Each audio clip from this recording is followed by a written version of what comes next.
get so mad, there's no control. Ladies and gentlemen, just in case you live under a rock, I might you grab are at that, looking I at don't the know, my youngest rap, my and blood best boils rising over star like, in oh God, here professional goes. I wrestling lost all today. feeling from my head to my toes. You said some shit that I can't let go, so just stay tuned for the rest of the show. So have you ever felt betrayed? Switches how you see things, realize something needs change.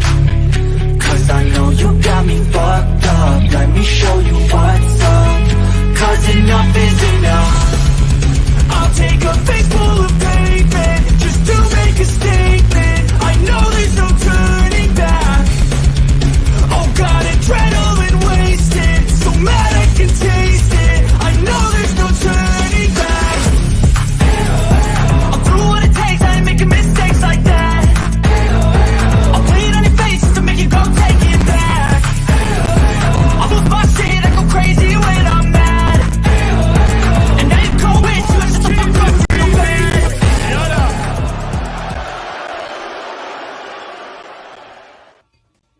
Salute everyone. Welcome, ladies and gentlemen, boys and girls, children of all ages. Sports Jedi Network brings to you the most electrifying wrestling podcast, The Heel of the Ring, with the Tribal Chief Terrence, the Flash Chris, the Michelin Star Chef Dan, and the BX Sports Jedi Kev. We are Heel of the Ring. Salute, gentlemen. How are you? What's going on, y'all? What's going on? Ready for the day? How y'all doing? What's up, Pete? I'm ready. Chris, how are you, pal? I'm good, kid. What's up, y'all? Just Let's go. chilling at work, trying to give some kids some support on this wrestling channel.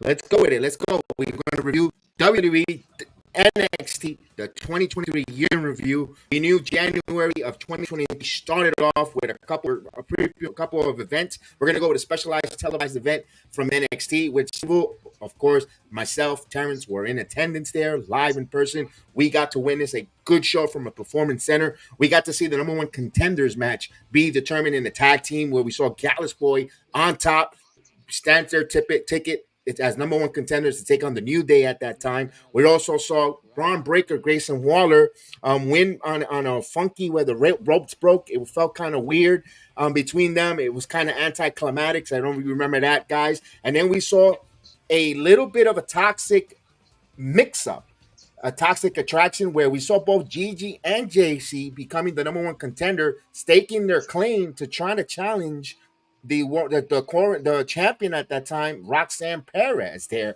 So that is one of the events that kicked off 2023. And then we saw Monday Night Raw turn 30 years of Monday Night Raw. I mean, my God, I remember the very first Monday Night Raw from Manhattan Center. Oh my God, we got to see a lot of stuff there. We saw the Bloodline, the Bloodline, and Sami Zayn taking on Judgment Day, Damian Priest. And we saw that there. We saw Rollins and the Prophets teaming up against Imperium. We got to see Austin Theory, who was the champion at the time, defending his title against Bobby Lashley, and we saw Bianca Belair versus Sonya Deville. So again, we saw all these events where it led to one more, and then we'll get your thoughts. The Royal Rumble, but right before the Royal Rumble, Raw turns 30, and NXT New Year's Eve. Who wants to go first on their most memorable one of those two events that we just spoke? Chef Dan. You can go ahead and kick that off real quick, Kevin, and I'll come in and follow behind after you. What's going on, boss man? Jacob here. All right. Let's great, because we're seeing that Grayson Waller finished off 2022 extremely on fire. Us being at the very first Deadline Iron Survivor, we saw that Grayson Waller was running into 2023 with a lot of momentum, and then we saw him, get that stake at that world title against Braun Breaker, who was on fire in NXT at that time. And I was like, yo, I'm happy I'm in person to see this. I'm thinking there might be a new champion, and we were like, yo, let's strap in. We're here. And then, of course, that fatal four-way, myself, being good friends with Inofe and Malik, I wanted them to get that opportunity against New Day, but just seeing that fatal four-way, to me, New Year's Eve was very touching. And then, of course, who's not going to like the 30-year of Monday Night Raw? The memories, the nostalgia that Monday Night Raw brought, you loved it. And that was that was one of my moments to start off the year that increment of those two shows. Chris, any one of those there of those two events that we're speaking about currently that you really gravitate to start 2023? Yeah, probably the Raw before the Royal Rumble. 30 years of Raw. That's very special because I'm 32, so to see Raw be 30 years old, that's crazy. And then like you said, like the NXT event with Grayson Waller and your boy Brian Breaker, that was a hell of a match. But that rope break situation was a little funky. Yeah, yeah. It was a little. It was like what's going on? Because he's normally sets up for that like without any problems. Like he'd go to the side of the room and then like for whatever reason it just broke or something happened. It was like that kind of brought it down a little bit. But it was like for the rest of that match, it was okay. Like I'm kind of with you, Kevin. Like I expected another outcome of that match, But with things take time, things take time, and then like Raw 30. So you already know. Yeah, I know Tribal Chief Bloodline. Hey, that was a moment. That entrance alone kind of harkens back to like that whole Bloodline run up until then. But just that Raw 30 was a whole bunch of things going on. I can't remember from the top of my head. But it was a memorable show to say the least. Oh, and then that was when they had the Bloodline court thing, right?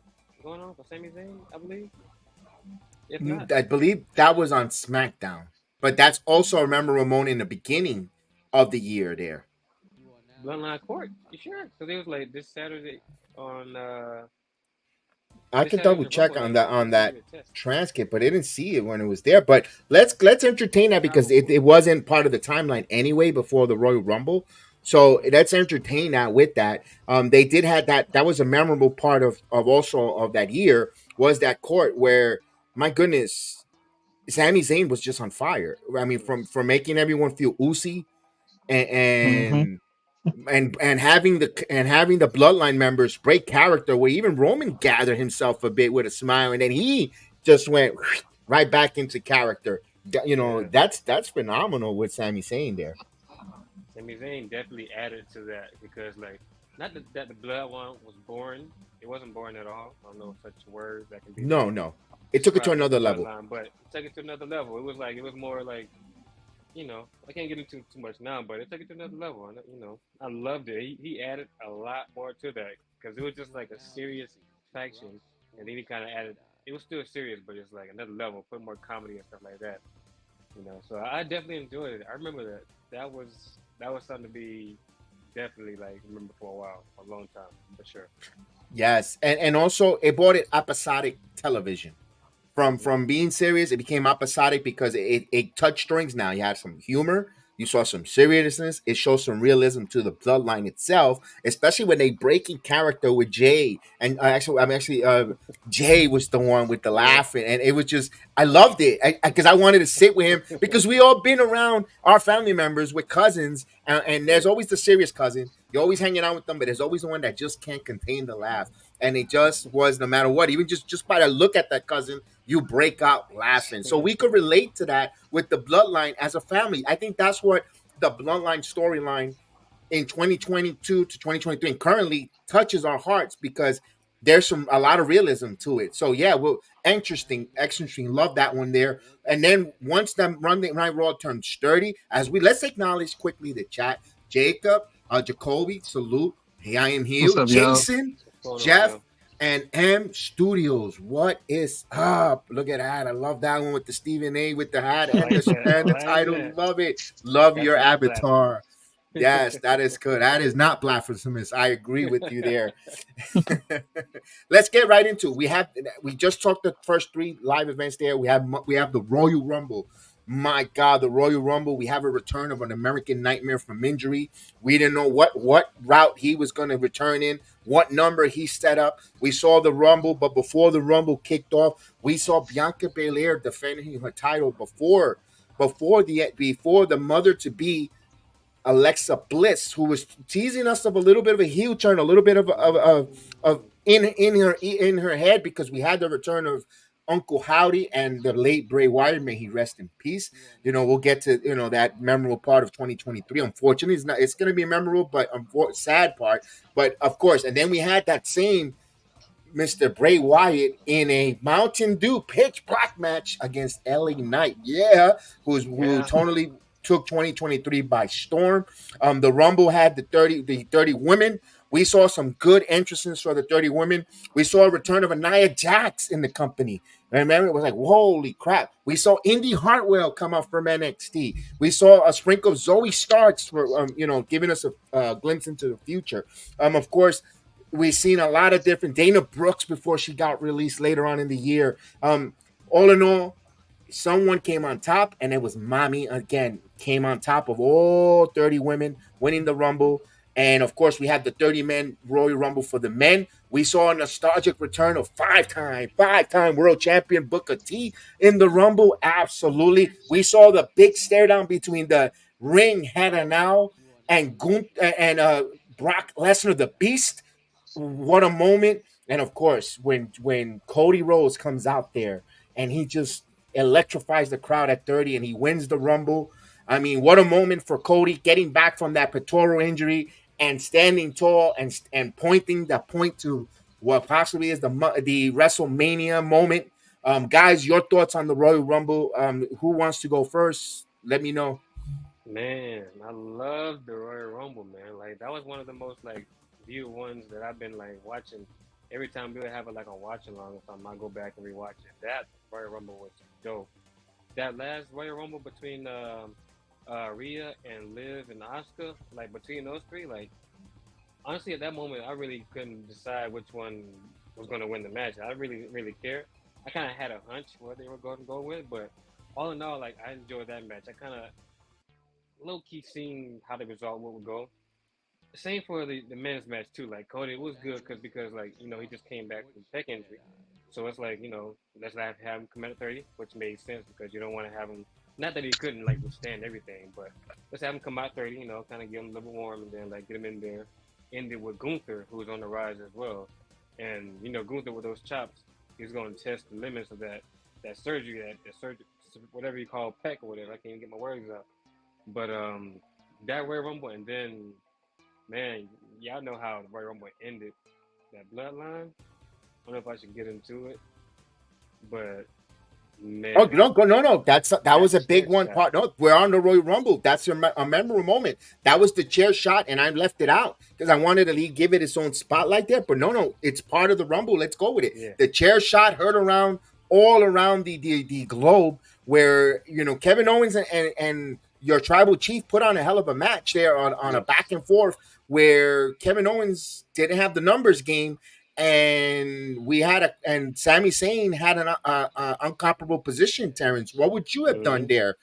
Your current meal ticket to loyalty or friendship?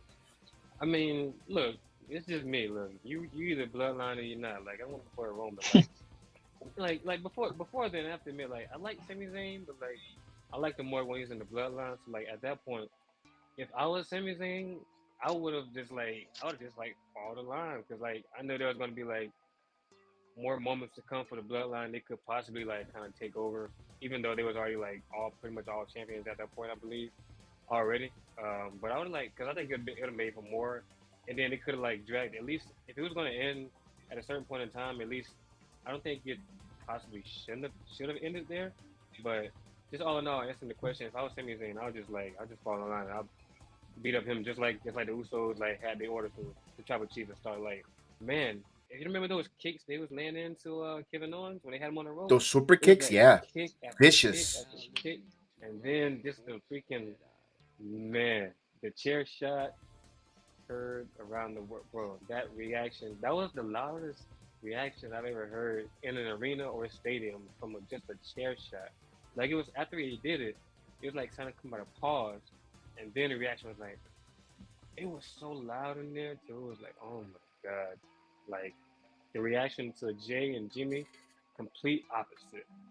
Because you think, and it's odd because Jimmy was the one to name, if I'm not mistaken, name Sami Zayn the honorary Moose, right? And he was the first one to kick him in the head. So it's I kind of low key wasn't expecting Jada, beat up Sammy at that point, but like I was kind of shocked that he didn't do anything. But then again, it just made like for a better, compelling storyline at that point. But all in all, that Rumble, man, I feel like going back and watching it now. I And enjoyed the it, man. funny thing is, we're only in the month of January still. We still have 11 months of wrestling to split to even talk about. And what a way with those events already happening in the WWE there. Chris, give me your moment there at the Rumble, man. What was your and I think I have an idea what's moment that really you resonated that you enjoyed, but give me your thoughts on the Rumble from all around, from the women's Royal Rumble matchup, the men's, the matches. Give me your thoughts. Yeah. We already kind of figured what the result was for the women's Royal Rumble, but I think it was a foreshadowing who might win the women's this year, which I wanted Liv Morgan to win. Hmm. I loved it. I loved it in it when Asuka blew the miss in Liv's face, and that was a good moment. And then the men, you know, we talk about the chair shot around the world. What about them chops around the world with Oh, Gunther and Cody? They like Terry said, he really worked on that pec. He was like, yeah, we're gonna see how strong that pec is because we about to slap the crap out of him right now. So I love that part because that was a foreshadowing too, not with just him and Brock, but him and Cody. That's like a future world title match right there. And at the end with the bloodline and stuff like that. Like Terrence said, I'm not gonna even lie. I don't know if this is a coward move, but I probably would have hold back on the chair shot too, and probably hit Kevin and listen to Roman, because it was what 3-4 against one, and it just wasn't going well for Sammy. I understand Sammy got that friendship with Kevin, but I probably would have just fall back and listened. yes, yes, indeed. And you know what? Me speaking, my name is Kevin, by the way, too, and I know how it feels like getting hit with the shot by the other content creators that just come on my platform and now they don't even talk to me no more. So I feel like Kevin Owens too, getting hit in the back. So yeah, you could take that with some coffee. Okay, we'll move on here. We'll go into NXT now, the next event, when my God, for the first time in about 2 to 3 years before the pandemic, NXT will go back on the road. They have the first premium live event away from the Performance Center, and this one was in South Carolina, excuse me, in NXT Vengeance Day, when we saw a hell of a card where my goodness, the card there was stacked for them going on the road. We have one of the best North American champion, Wesley, taking on Dijak. My God, that was a hell of a matchup. You had the women's tag team champion, Fallon Henley and Kiana James, taking on Kitana and Chance Carter, who were the current champions there. That was a good one. And of course, you had a 2 out of 3 falls between him, Carmelo Hayes, and Apollo. Of course, and then you have the women champion triple threat. Of course, JC Jane, Gigi Dolan, and Roxanne Perez in the triple threat dance. And then you have that matchup, a retaining title of Braun Breaker and Grayson Waller, of course. And then the tag team fatal 4-way, we have the Gallus Boys with the New Day, your current champions, and Pretty Deadly, Elton and Kent Prince, and Chase U with Andre Chase.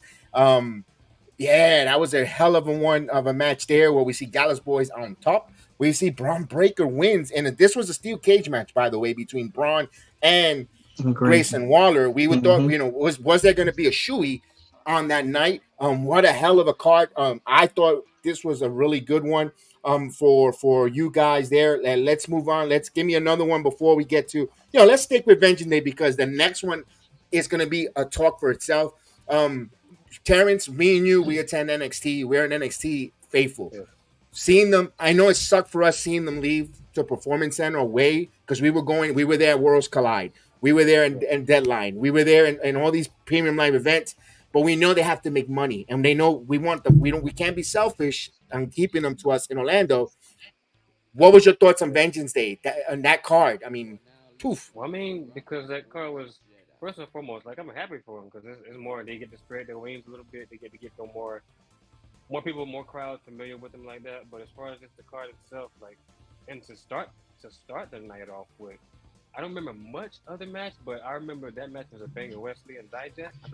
I know that's not your boy too much. Like you talk a lot of crap about him, but for the most part, that match, Wesley and Dijak, they started that pay-per-view off hot.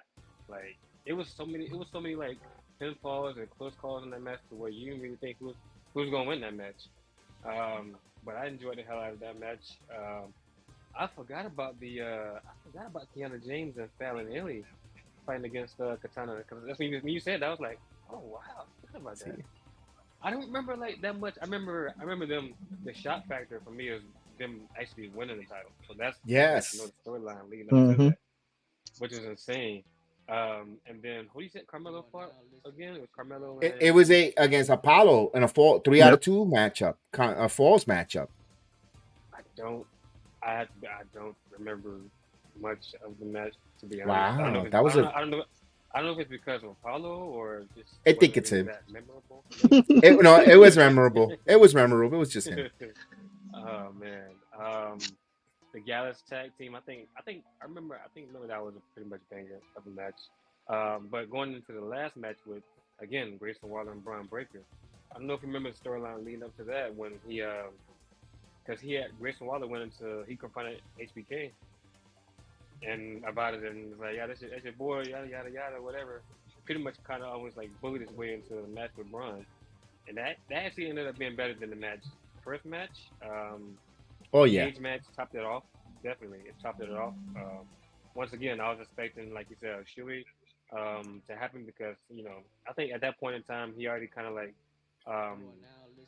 done his due, and he should have been like, at least if he wasn't going to be moved over to the main roster at that point, at least have him be champion or something like that. Then he can like have it and lose it. But all in all, talking about that match in general, the whole card, it was pretty good, man. It's pretty good.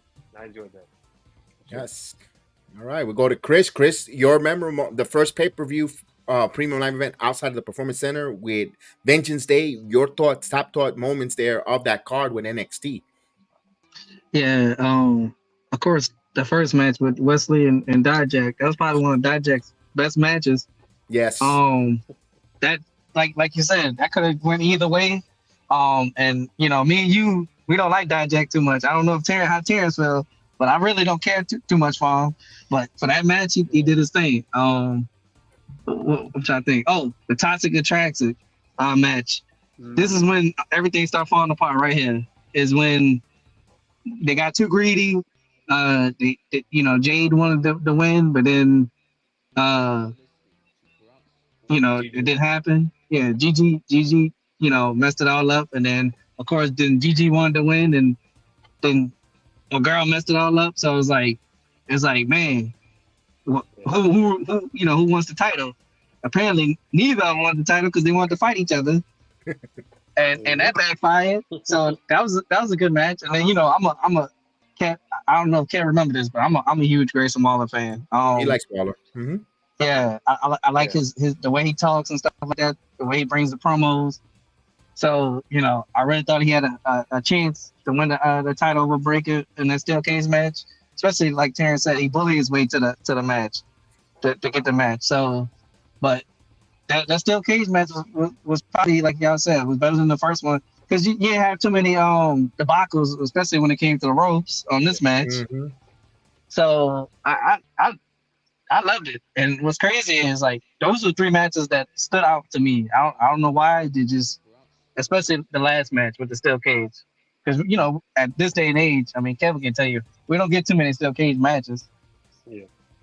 Right. And for me, I love the Wesley and Dijak. I believe that's where Dijak had the crooked finger that he dislocated his finger there on that spot there, and he still continued to wrestle. I give him props and a lot of respect because it's not easy. You go try to wrestle in there with a guy high flyer with a finger crooked, But that one I think was the obstacle for Wesley to kind of solidify his North American title run. That's a big obstacle, and he went in defeat, and it wasn't an easy one. He got the victory. That's why I really loved even more Wesley's title run as a North American title. I think it's going to get a little more longevity later down, but he solidified it, in my opinion, with Wesley there. That was my favorite match there, of course. To see there with Toxic Attraction going at it, with the triple threat. I thought there were an opportunity where both ladies might have win the title, and they were going to do that storyline that Triple H and Shawn like to go back and revisionist history when it comes to wrestling storylines, but they didn't go that route. Roxanne retained, and she still kept champion. But then, before we get into Elimination Chamber, out of the outcome of Vengeance, we saw Roxanne had to relinquish due to an injury, and then we had Bailey join us at NXT for Ding Dong Show. We saw the Ding Dong, the famous kick heard around the Performance Center, where JC kicks the crap out of Gigi Dolan, and no Toxic Attraction no more. So now we're seeing these two ladies going in a different path as a one up, and then we're gonna have a tournament style for the title or elimination. I don't remember exactly. We'll get to it in a second. Went for the NXT Women's Champion, but that's the repercussion that came out of that. We didn't see New Day no longer back at NXT after they dropped the tag team titles. That's the Vengeance Day. We have the reign now of the Dallas Boys going into, and then back on Raw, on SmackDown and Raw, we're starting to gear up for some interesting confrontation. Bobby Lashley and Brock Lesnar getting at it on Monday Night Raw, getting into each other's face. That sets up a match at Elimination Chamber. We see all the participants in the Elimination Chamber for the women. We're going to have Oscar, Morgan, Raquel, Nikki, and Natalia, and even Carmella, who qualified in one of those matches to get into it. And of course, and then we see the return of Edge, and he's having a lot of issues with Judgment Day. Of course, they made him leave, made him bow out. And he had that match with Finn back in October, but then he returns again in the Rumble. Still, Judgment Day Edge doesn't feel he has retribution against them. Mommy's becoming too strong, and Edge is a gentleman, doesn't want to put his hands. He brings his wife, Beth Phoenix. So now we're setting up for the Elimination Chamber. Beth Phoenix with Edge taking on the Judgment Day. Will be Finn and Rhea be represented there, and of course you have Austin Theory, who is the champion, he's going to have a Elimination Chamber match along with Rollins, Priest, Gargano, Brunson, Montez Ford, and of course your title in Montreal, in his home country.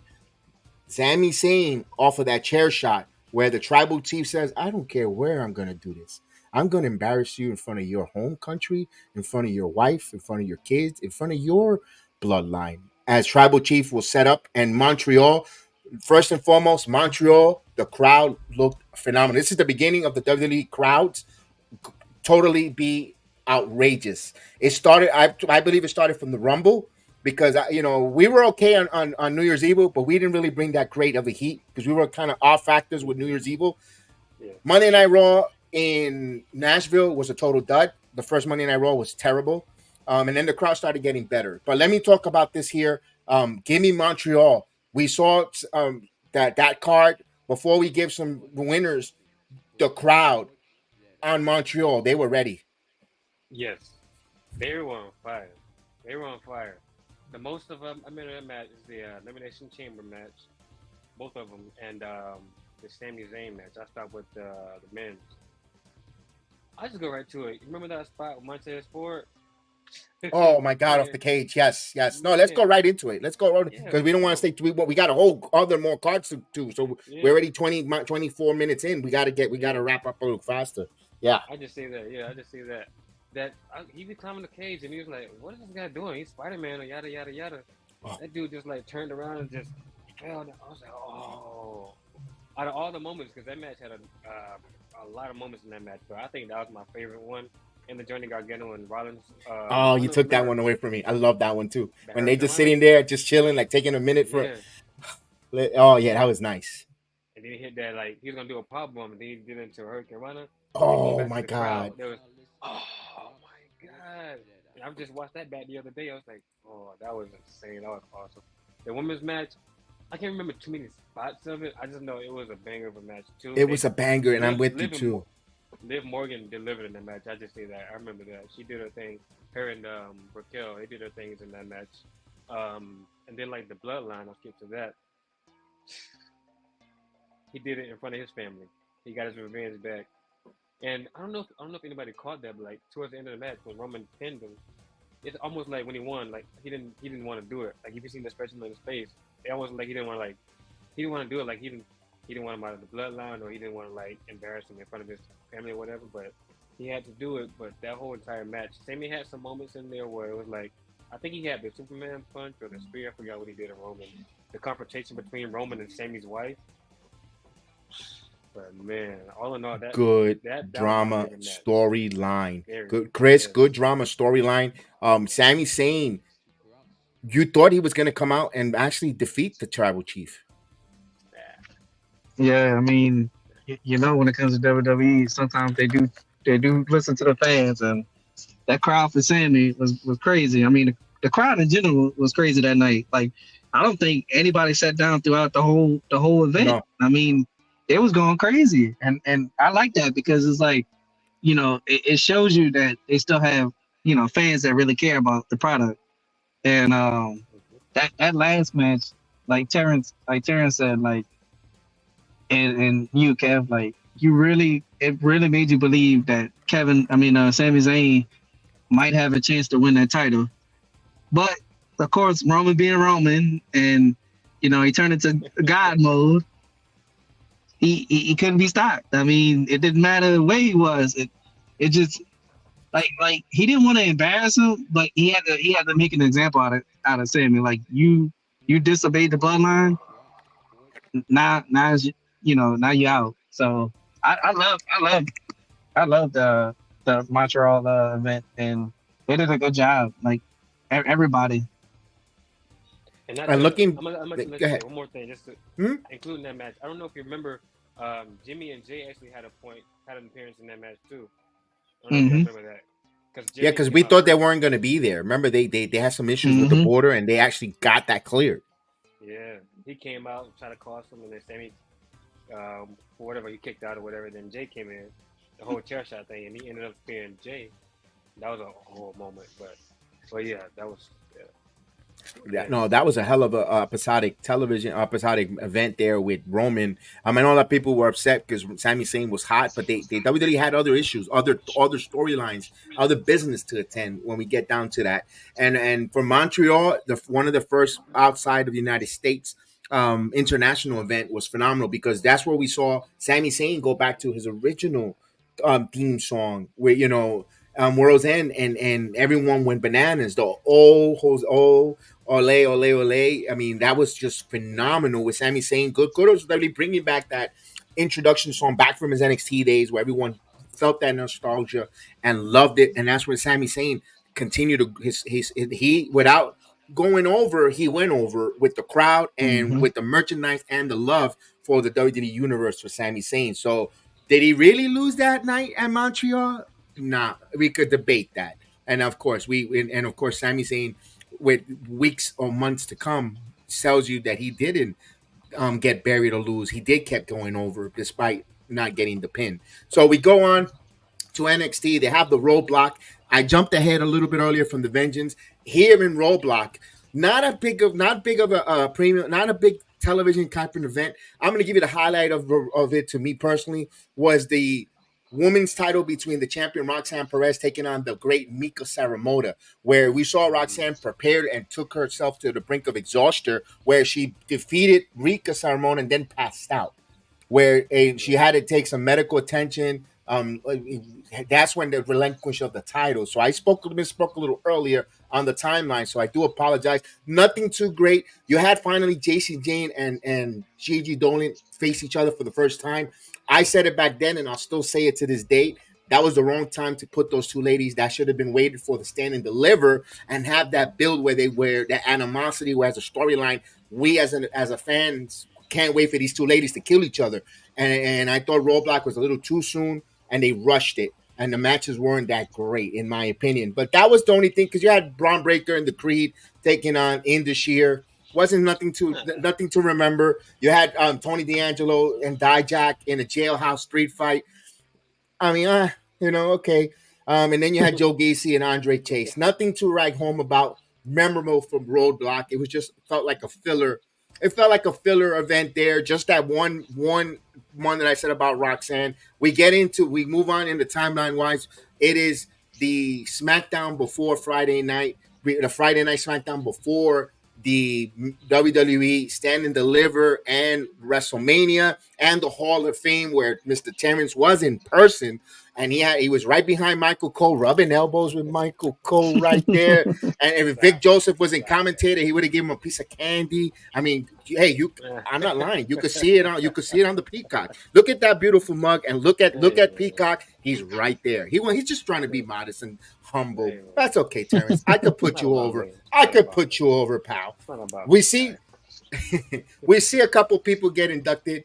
Of course, Tim White for the Warrior Award, the former referee. We saw Andy Kaufman. If you know his story with Jerry the King Lawler get inducted, Stacy Cleaver with the most beautiful legs in the WWE in that era, and of course one of my favorite, the Great Muta with the mist, and of course everyone's favorite luchador, Rey Mysterio Jr. with Conan giving one of the best introduction speeches ever for anyone there. I loved it, and just not just because he's Latino, but in ever just telling that realism and that passion from Conan was beautiful. Of course, we saw LA Knight win the Battle Royal, the Andre the Giant Memorial Battle Royal that night.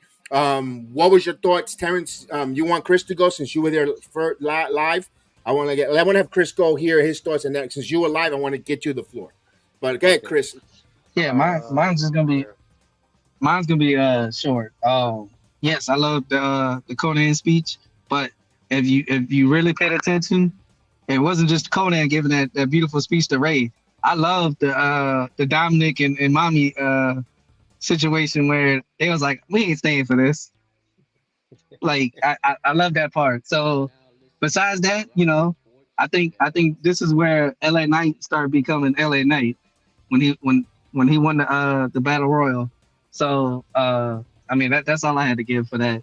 I told you it was gonna be short. Oh, no problem. Appreciate that there. Terrence, you were there. I mean, that must have been a blur because that was like surreal to be there that close and that in person.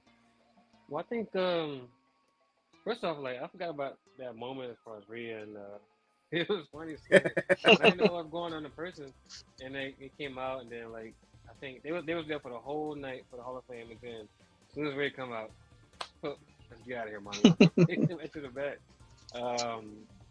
But I mean, just seeing that in person, like and it's big for me because I never like really watched the Hall of Fame. That's just me. I like to get into the meat of it, like wrestling and stuff. But it was cool to be in there, just seeing them like how everything was going on, the different legends, and how they were being honored and everything like that. But I have to admit, though, I think I don't know if it's. I think Bobby Lashley. Because you said this was Bobby Lashley won the Battle Royal. Right, because it was LA Knight who won the Slim Jim. I got it wrong, guys. Again, see, a lot of wrestling in my mind. So you don't write it down, going by memory. Mm-hmm. You're correct. You're correct. But for like in person, like that match itself, the crowd was live. Like it was pretty much LA Knight live. Like even when he came out for the Hall of Fame, he had to sit in his chair. He was there with his wife or whoever he was with. They were just LA Knight, LA. He was like but like all in all, that SmackDown Hall of Fame was pretty cool. I love seeing Conan break down that speech though, because it was, it wasn't like he wasn't going too much over. He was just giving a history lesson, and like I think everybody in that arena, pretty much everybody in there listened to what he had to say about Ray and giving the importance of not just like Rey Mysterio, but like the importance of the mask and the lucha and everything like that. So it was good seeing him in person too, because I haven't seen him. But all in all, that SmackDown Hall of Fame, if I had a chance to do it again, or if I had a chance to do a Hall of Fame again, I would go. I would watch it. That's just me. But man. Yeah. Great. And that kicks off what is the WrestleMania week in LA, and we go right into the early part of that WrestleMania. It's a double header, but a triple event, which we get Stand and Deliver. NXT version, of course, they're scheduled for like their WrestleMania moment for NXT. This one was all in all a banger. Man, goodness. You had the kickoff where I started changing my tune a little bit for Chase U, because we saw Chase U open up Stand and Deliver against the Dyads or Schism with Joe Gacy. We see Ava Rain in the ring for the first time with Jagger Fowler and Reed, Rip Fowler and Jagger Reed. in there, and that was a hell of an opening contest. I was very proud and impressed on Chase U, the way they outside the Performance Center in California, they did phenomenal. DL stole the show. That was a hell of a banger match. We had one of the most nostalgic moments for NXT in NXT history because it set up a ladder match for the NXT Women's title. You know, Roxanne had to relinquish, but then she got cleared at the 0 hour to be part of that ladder match. So she's coming back in a weird situation, but it had to do with some more of a kayfabe storyline why she had to relinquish, and then it was a minor health scare that she's back in the ring. So she's back in that storyline. So just to give you a little bit of why that happened, because something happened outside of the WWE, the fourth wall, that is no one's business. That's why she was returning back into the ring. And then, of course, NXT, the ladder match, Indy Hartwell, Roxanne Perez, Gigi Dolan, Zoe Stark, Tiffany Stratton returns with, and of course, Lyra Valkyria. And we get to see one of the most nostalgic moments here. I'll give you the card and then we'll give our moments. We have Gallus Boys taking on the Creed brothers and Tony D'Angelo and the family, triple threat. We also have the North American title in a fatal five-way. Wesley, Dragon Lee, Ilya Dragunov, JD McDonough, Axiom, unsanctioned match. Johnny Gargano, who had a really bad bloodbath with Grayson Waller because he was getting into Shawn Michaels' face. Shawn Michaels says, you know what, I'm going to get someone to kick your ass. I'm going to bring someone that reminds me is Johnny Wrestling. And that was a big feud that led into this unsanctioned match. Then you have the women's NXT title between the champions, Fallon Henley, Kiana James taking on the fiery Albert Fire and Isla Dawn. And, of course, the rise of an NXT champion. The rise, could it be him or the dog? And we were even invited ourselves, me and Terrence, to do the promo for Braun Breaker and Carmelo Hayes, used on NXT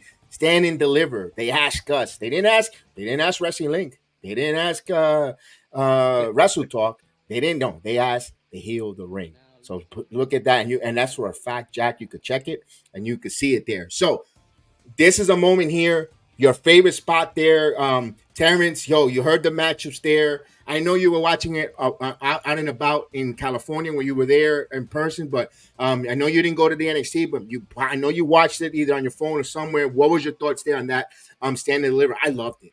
I was marking out. So what? Like I was like, I kind of wish I would have went, but from what stands out to me the most from that card is, first of all, the Mello winning the title, because it was well deserved. You know, I marked out for the promo, as you mentioned yourself, because we were there, so that stood out for me. And then the freaking 6-woman ladder match, that match could have went either way, and the result kind of like, it didn't shock me, but it low key did, because I was thinking Roxanne was gonna win that match, either Roxanne or I think at that time Tiffany was like kind of going on the rise too. But then like you also have to think about Indy. She was there. She had a good chance of winning. But the highlights of that night to me was the ladder match between the women and then Carmelo winning the title for the first time. There's another chance, I can go. I will go. But as far as just like Stand and Deliver itself, I feel like it always delivers. Hence the name. They stand, they wrestle, they deliver. But yeah, it was pretty good, man. It was pretty good. That ladder match was pretty much. I don't know if you remember that spot. I can't remember who did like a backflip or something like outside of the ring, but Tiffany. And Tiffany. They barely like caught her, and she kind of like almost like messed up everything for her. But all in all, it was pretty good though. Like I think there's two things that's top of my head I can remember. Fair enough. Chris, your favorite match on Stand and Deliver, and your favorite moment, because it could be moment and match, and it could be totally two different things on Stand and Deliver.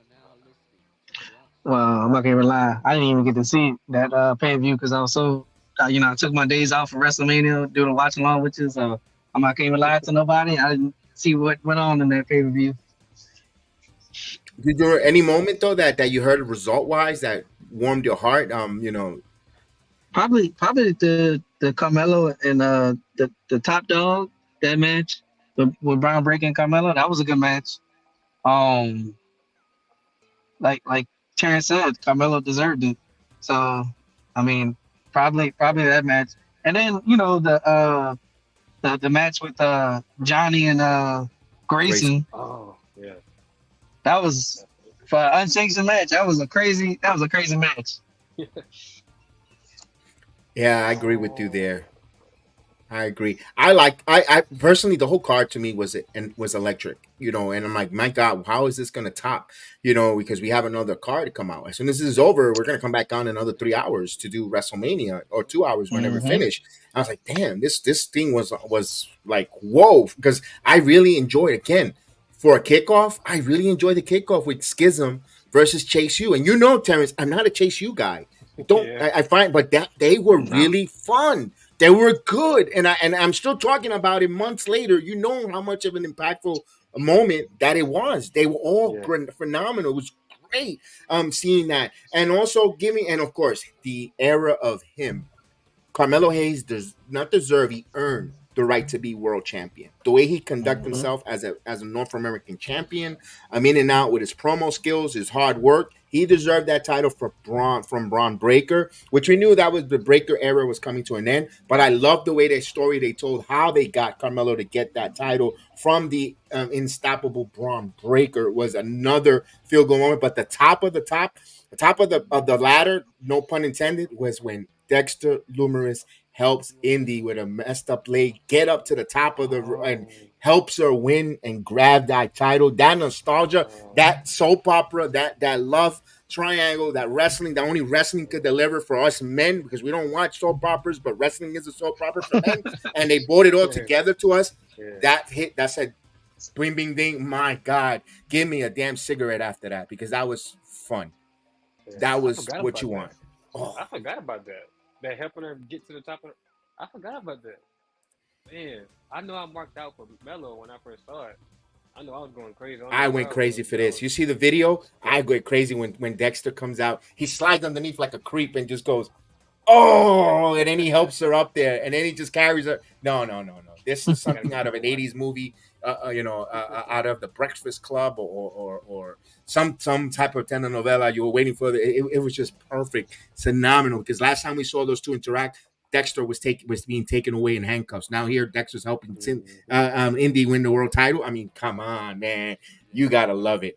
My goodness. So we'll move on now to the biggest showcase of the Immortals, Night One. WrestleMania 39 from Los Angeles, a 4 hour extravaganza from Inglewood, California. I'm going to run down the card. United States title for night one, Austin Theory versus You Can't See Me, John Cena. We got the Fatal 4-Way, the Soup Profits with Dawkins and Montez Ford. Braun Strowman and Ricochet, the Viking Raiders, Alpha Academy. Thank you. And of course, and then we have Seth freaking Rollins taking on Logan Paul. Yes, indeed. Trish Stratus and Lita and Becky Lynch taking on Damage Control, all three. And we have Rey Mysterio versus Dom in, the matchup that everybody craved for 2022. Finally, we're getting it at the big stage of WrestleMania. And of course, after Rey Mysterio puts his son in jail over the holidays. So it's been a year ago now that Rey Mysterio was in jail. Dominic Mysterio was in jail for trespassing. And then we get the WWE Women's Champion Mommy taking her shot against the champion Charlotte Flair. And again, Pat McAfee taking on The Miz. And of course, main event time. Haven't had a main event with tag teams since WrestleMania 1, when we had Hulk Hogan and Mr. T taking on the one and only Piper and Bob Orton. And we have Kevin Owens, Sami Zayn taking on the longest reigning tag team champions in the Usos, Jimmy and Jay. Let's go right there with that match. We have new champions where the delight to the crowd, for not to most of us. Kevin Owens and Sami Zayn wins it. Rhea Ripley comes up on top, takes the title from Charlotte. We got Rey Mysterio giving pow pow to Dominic, but Dominic Mysterio's entrance on the low on with the correctional officers dropping him in, and then Rey Mysterio comes out with Eddie All right. Guerrero homage with the low rider. Mm-hmm. Beautiful moments, man. That's what WrestleMania does. Guys, and I know we got more than matches here, but what was the moment with Yeah. John Cena versus Austin Theory to start it off? That was another one. I mean, what was your mark? Chris, give me your favorite moment of WrestleMania. It could be several, but All right. WrestleMania has only night one. I misspoke. I I was at the live stream of the NXT thing, but I just wasn't ready for it because it was like I was trying to get situated with my child and WrestleMania and stuff like that. But I do remember. Now this is the pay-per-views I remember. So with Austin Theory and John Cena, I really didn't think John Cena was gonna have the galls to put him over, but I'm happy he did. So I'm happy Austin Theory beat John Cena, and then the Rey Mysterio and Dominic. You know, Ray had to show Dominic. This is why I'm the vet and you the rookie.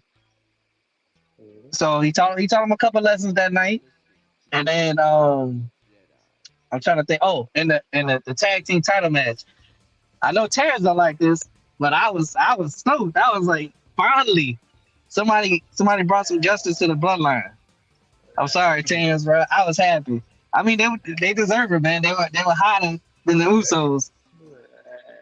I was happy. I'm not gonna mention that part. I just say I wasn't super sour about that, but I was a little sour. But it was a good match. That was a good match. But that first night, man, there's so much stuff that happened on between that weekend. Kevin, give me a rundown just a little bit one more time, just so I can. Absolutely. Here's the matches. You have Austin Theory versus John Cena. You had the Fatal 4-Way when you had the Street Profits in one, Braun Strowman with Ricochet, Viking Raiders, and Alpha Academy in that Fatal 4-Way. Okay. All right. Okay. So the highlight of that match, because that was a banger too, and I was like Austin cheap seats. So like, I don't know if y'all remember that spot when I know you remember the spot when Dawkins came around and like, because you know how Brian goes out around the ring and he gets him like that. Yes. But it's the spot after that got me, because I saw it in person where Ricochet set up for it. He went to the ropes. And it was like he was almost like Spider-Man, just effortlessly going to the ropes to the top rope, and then he's like, it looks like he paused in midair while he was doing like a backwards, shooting star press. That I can't curse, but that was live, man. I remember that, like how it picture was insane. And then that Rey Mysterio, man.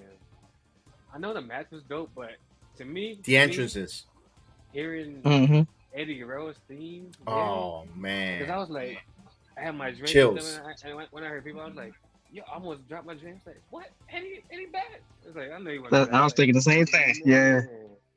Dude, that entire card, man. I don't know if there's one highlight I can pick from that first night.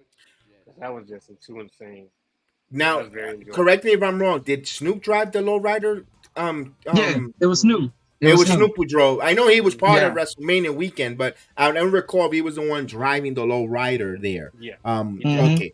All right. And then one thing that we left out, and I know it's kind of messed up, but you did have Pat McAfee against The Miz, and then The Miz got confronted by Shane McMahon. Shane comes out, does his razzle dazzle, and then he messes up his quad in Dad's form. And then here comes Snoop Dogg, though. But Snoop Dogg says, wait a minute, I got a little people's elbow in me, too. Ooh, with a ooby dooby. And he hits him with the smoker's elbow and nails him. Hey, I forgot that. I forgot that on purpose, man. I felt so bad for Shane. That was Shane. I did. And I was so excited for seeing Shane too. I was so excited. Yeah, Shane McMahon's back. Yo, let's go. But I remember me and Cam. I know me and Cam was giving props to those Snoop though, because Snoop turned it around. He improvised it. Yeah. Yes, bro. Hearing Shane's music with that unexpected reaction, bro. And then he hurts his quad. Oh, man. Yes. That's like, the second night, I think, too. But no, that's the first night. No. That's the second night. You're right. I jumped ahead because I thought it was with the Miz, but no. You're right. You're absolutely correct. Anyway, it's WrestleMania. It's all good. That's Let's jump into second night though, because that was second night with Shane McMahon hurting his quad in a match that. It went underneath the radar. Was Omos versus Brock Lesnar. A little bit underneath the radar with that big beast. Although it was a pretty good match, though. It just doesn't. There was no memorable moment with Omos, but it was a good match. There was no story built. That was the typical All Elite Wrestling. Put a good match together, they give you a good card, and no one gives a shit. Yeah. And when we get the fatal 4-way match with Ronda Rousey, Shayna Baszler, of course, with Liv Morgan, Raquel, Natalia, Shotzi, Sonya Deville, and Chelsea Green getting her WrestleMania moment. And back with the company, we saw her make her debut at the Royal Rumble, who she came into the company there, newly signed, of course, with her new role, her new gimmick. I'm good to see Chelsea Green there, getting introduced to her. And of course, the Intercontinental Championship in a triple threat. The ring handing out, taking on Drew McIntyre and Sheamus. Banger after banger after banger with these guys. And then you have Blanca Belair taking on Asuka for the tag for the Women's Raw Championship. And then you get it was the mix with the Miz and versus Shane, where Snoop Dogg came in and took out the Miz, because Miz was hosting WrestleMania at that time. Because that first spot with the Miz was when he got hit by George Kittle on and he jumped the rail and hit him. That was night one. I mixed that up there. And then of course you have Hell in the Cell on WrestleMania night 2 was Edge taking on the Demon, Finn Balor. And of course we have the undisputed champion with Cody Rhodes versus Roman Reigns with the special guest Rubber Chicken. Well, let me do this because I'm about to go back to work. But yes, I wanted to say this. I know what part Kev didn't like. He didn't like too much of that Edge entrance. Oh no. I remember that. He didn't care too much of that. But the Shane moment, like I said, like that sucked. Of course, the Cody Rhodes moment. He was supposed to finish the story. I understand why they didn't, but still, everybody was heartbroken about finish the story right there. Trying to think, what else happened? And then the second match. Intercontinental match with Sheamus, Drew, and Gunther. It was hard hitting with the chops. All of them were chopping each other. Night. I remember me and Kenneth were talking about Sheamus' chest. Like, I think he was bleeding a little bit. Time so hard, my dude. Yeah. Yes. All right. I'm trying to think. Am I missing anything else? You're almost there. You have Blanca versus Asuka for that world title. I ain't care too much for that match. All right, that's fine. That's fair. But pretty much you got there with your right person won on WrestleMania for the undisputed world title before you go underwater. No. All right. So we're gonna go to Terrence here. Terrence, second night on a wonderful weekend that you're out there as Chris gets back to work, going back under the submarine. Man. Second night. Honestly, I don't even know which night was better, but that second night, man, immediately what jumps out to me is that triple threat match. That triple threat match was a banger. Yes, that was a banger. That was a literal banger. It was like, that was the first time I actually seen like Gunther almost get out chopped by somebody else. It was insane. Just like, it looked better on TV, to be honest, because I seen the match again. But then like the other matches, Finn should have won that match, the LM7 match. That spot where you remember when he was on the top rope after he got like stitched up or whatever was going on, he got on the top rope, he changed his mind and he like climbed on top of the cage and went up and did that whole big spot. He was going for like a super coup de grace. I don't know if you remember that part. But that match was insane. And then let's keep it nice and short and sweet. Roman and Solo ending that night how they should have ended that night. Because Cody might have been ready, but he wasn't ready that night. Okay. The right night for him to win. All right. All right. So then we move on. The Monday night after Raw, if I'm not mistaken, that was when Brock Lesnar makes his intention against Cody Rhodes. We had to set up a tag team match, and all of a sudden Brock just spears Cody, and we're like, ooh, we got a heel. And like, again, Tribal Chief continues to get a lucky rabbit's foot because Guys want him so bad that they're willing to go against each other just to want to clear the path to go up against the tribal chief, because that range that he has currently right now is so legendary. You want to be that one man to claim and say, I'm the one who took the title away from Roman Reigns and break that legendary run. So if there's other guy who wants to claim their stake, well, no, I should be a number one contender. No, I should be a number one contender. Guys are going to the length of eliminating each other. So there will be a clear-cut indicator to go up against the tribal chief. There's no one else but me and you now. So that's where Brock Lesnar, in my opinion, which they failed to tell that story to tell us why Brock went after Cody. But now, if you look at it now, the way that WWE unfolded in the year, that's what it is. We've seen that currently right now with the current storyline, where guys are trying to knock everyone off the pegs to go after Roman because they want to be the clear-cut one man to say, I want Roman. And no one else to say, well, I should have had a title shot. No, I should have been there. You only got it because I was an obstacle because he was worried about me, and you came in and you sneaked and you took it away. They're actually telling that story of, no, whoever's going to fight Roman, they clearly definitive stand out from the rest of you. So we saw that there, which they're going to set it up for Backlash, another international premium live event. But in the NXT world, we have NXT Spring Break. That was a not so memorable card for when it means the impact of the timeline of NXT. The only one I could really thought it was a really good match here. This was important though. They had a trunk match where Tony D'Angelo taking on Pretty Deadly. The winner gets stuff in a trunk and they leave. That's a very significant and important storyline wise when it comes to the NXT universe, because we see Tony D'Angelo defeat Pretty Deadly, stuff him in a trunk, and throws him overboard in the river. That's the storyline. That's how that ended. But one of the matches that came out, two matches, we saw Carmelo Hayes taking that title match against Grayson Waller and Carmelo defending the title against Grayson Waller, where Grayson Waller wanted that title shot and got it. And of course, you got Indy Hartwell taking on Roxanne and Tiffany Stratton in a triple threat match in Spring Breaking, where Roxanne comes up short, but Indy Hartwell retains her title, and she continues to be champion, which was great to see. Indy continue. There we go. That was nice. And thumbs up. Do it again. That was cool.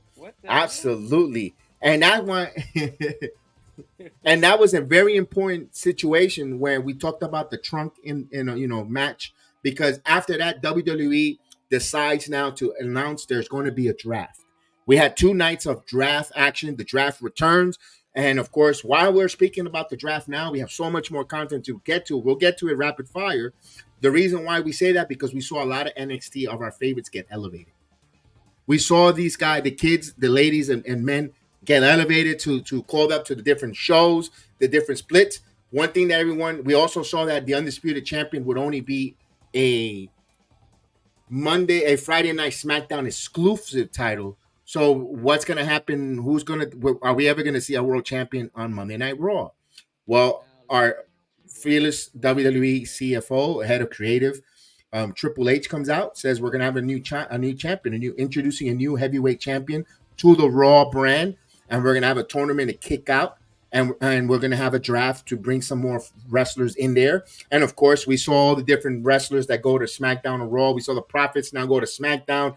Imperium goes to Raw, along with their own personal ring announcer to Monday Night Raw with Samantha Irvin.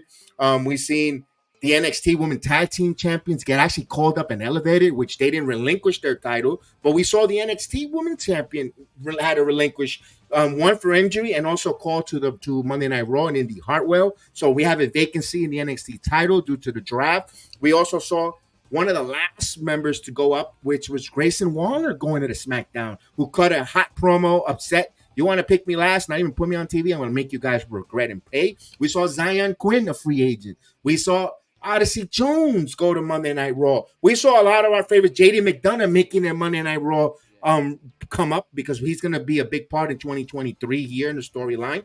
And all in all, I loved it because they set up a couple of matches for Puerto Rico and Backlash, who was announced is going to be in the beautiful island of Puerto Rico. And that card, of course, Cody Rhodes versus Brock Lesnar. We'll get to that, but let's talk about the And also we saw Pretty Deadly. So they got out of the trunk some way, somehow. We thought they were, because they actually pinched Tony D'Angelo for doing something funny with them and throwing them in the river, even went to jail. And meanwhile, Pretty Deadly shows up on SmackDown alive and well, ready to go. It was funny. It's a storyline, but we laughed at it.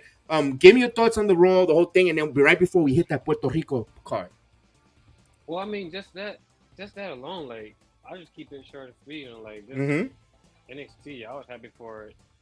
Pretty much the ones that we were hoping to get drafted, pretty much. Like, I was stoked about, Grayson Waller being drafted. I was kind of low key shocked that Katana and Casey or Katana got, they got drafted, but I was like very happy for them. Apple Fire and I know this. Isla Dunn, they got drafted. Odyssey Jones, he had to make an appearance, but regardless of that fact, he got drafted. Zion Quinn. The list goes on, man. But like Grayson Waller sticks out to me the most of that, as far as just like that promo that he cut on SmackDown in a exclusive, I think was after SmackDown, excuse me, on SmackDown Talk or whatever it is, and just like the emotion.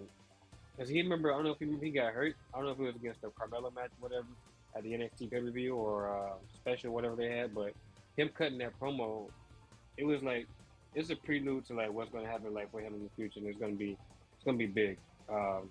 But between that, before Backlash, it wasn't, that part was the most memorable, just the draft of it, and the intrigue of who was going to go where and how everything was going to be utilized and stuff. But yeah, man, it was very intriguing, very interesting. Indeed, it was. It was. We get to Puerto Rico Backlash. First and foremost, Triple H with that press conference in Puerto Rico with all the fans excited, in the multiple language. Where of course we know that Bad Bunny is going to take on Damian Priest in the street fight. They built it up on Monday Night Raw in Chicago. They got physical there, and of course, it was phenomenal to see that in a San Juan street fight. We also saw triple threat match with Bobby Lashley taking on Austin Theory and Big Brunson Reed, who has emerged out of nowhere, who returns back to WWE in 2022, and in a big way there, no pun intended. We saw the rise and the popularity of Io Sky, who takes on the EST for the women's title. We also saw in a really good match, again, a really good match that really no storyline, no build, or my God, I wish they would have got something hot, was Seth Rollins versus Omos. Again, Omos has another hell of a match and nothing, no push, no storyline, nothing. And he looked it well with Seth Rollins. So he fought the Beast in WrestleMania, and then now here with Rollins, and they both were really good matches. There was nothing like, I got to go get some coffee, or I got to go get a sandwich, or no. This was a good match, entertaining there. And of course, you've seen the Puerto Rican native hometown, Selena Vega, coming out in that beautiful Puerto Rican robe and her garments, to the crowd, to the cheer and the love against Rhea Ripley. Rhea Ripley still defeated Zelina, but in a moment where tears came down because the crowd in Puerto Rico were behind Selena, and she felt that love of Puerto Rico. Phenomenal job there. And also, of course, you get to see the Bloodline Jimmy, the Usos, and Solo Sikoa, Sami Zayn, and Matt Riddle, and of course Cody versus Brock. One thing here we didn't mention was we got to see returning in that Bad Bunny and Damian Priest street fight. Bad Bunny had the best entrance in 2023 all around. That entrance for a non-celebrity or celebrity, kiss. Everyone in sequence in Puerto Rico singing Chambea. It was beautiful. We also saw Savio Vega returning, the legend, and Carlito come out with that. And my God, that was phenomenal. That place, Puerto Rico wanted to explode. One of my favorite pay-per-views. Yes. Just honestly, that's what I remember Backlash for. Bad Bunny, the Carlito spot, and that whole thing of like Savio Vega and them having that match or whatever. But like, dude, they need to go back. I'll just keep it like they need to go they will coming back. They will be. And then we saw Cody defeat Brock Lesnar. That's when Cody Rhodes was put in a Kimura lock, but Cody was smart, fell down and got the pin and pinned Brock Lesnar's shoulders there, which we find out that feud was not over. Brock did not relinquish that. My goodness, he really wanted to go after Cody Rhodes in that year. And then, of course, we started off Monday Night Raw and SmackDown to make a tournament to who will be part of the inaugural heavyweight champion. And we get to the finals when it's Seth freaking Rollins taking on AJ Styles. And we all do it outside another premium live event outside the United States in Night of Champions. This one is very significant, very important in all the wrestling timeline. One is almost the middle of the year. It was May, the last month of May. And of course, we had a good card here in outside of the United States in Saudi Arabia and Jeddah. You had the tournament, AJ Styles versus Seth Rollins. We see Rollins become the new champion, the new undisputed champion, taking it from AJ Styles in a hell of a match. You saw Trish Stratus taking on Becky Lynch with the help of Zoe Stark. We know Zoe Stark became a protege with Trish, helping her defeat Becky Lynch. We had the Intercontinental title where Gunther takes on a popular Mustafa Ali, who gets a lot of opportunities here for some title shots and gets a minor push here. And that was a really good match between Gunther and Mustafa Ali. Also, you have the Raw Women's title where Asuka becomes the new champion and beats Bianca Belair, which was like, whoa, this is the beginning of Kana, a.k.a. Asuka, run in the WWE. And then we get the WWE SmackDown Women's Champion Rhea Ripley taking on Natalya, where she retains against Natalya in a really fast match. This was a really quick, very, very quick match. And then again, the triple main event.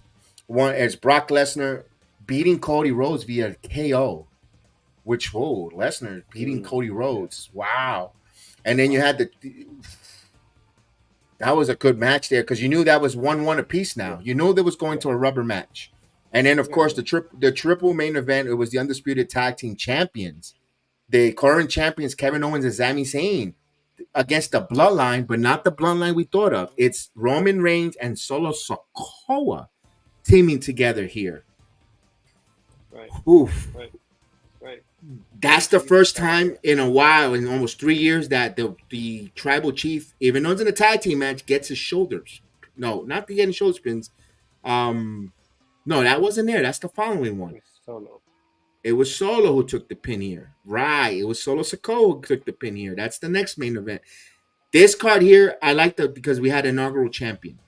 We finally get a new world champion, heavyweight champion, when Seth Rollins. Also, Asuka, which a lot of people turn on Bianca Belair, especially in Puerto Rico. I understand why everybody wanted to see the EO run, but then I felt like the crowd pushed the title change on Bianca Belair. That's just my opinion.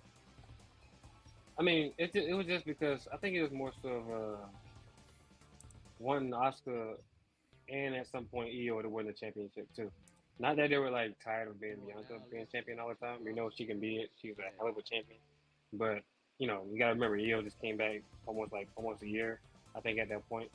And then having Asuka, she hasn't been in a legit run for any title. She just kinda came back. Actually, came back at the Rumble. Hell of an entrance. So, I think it's just that.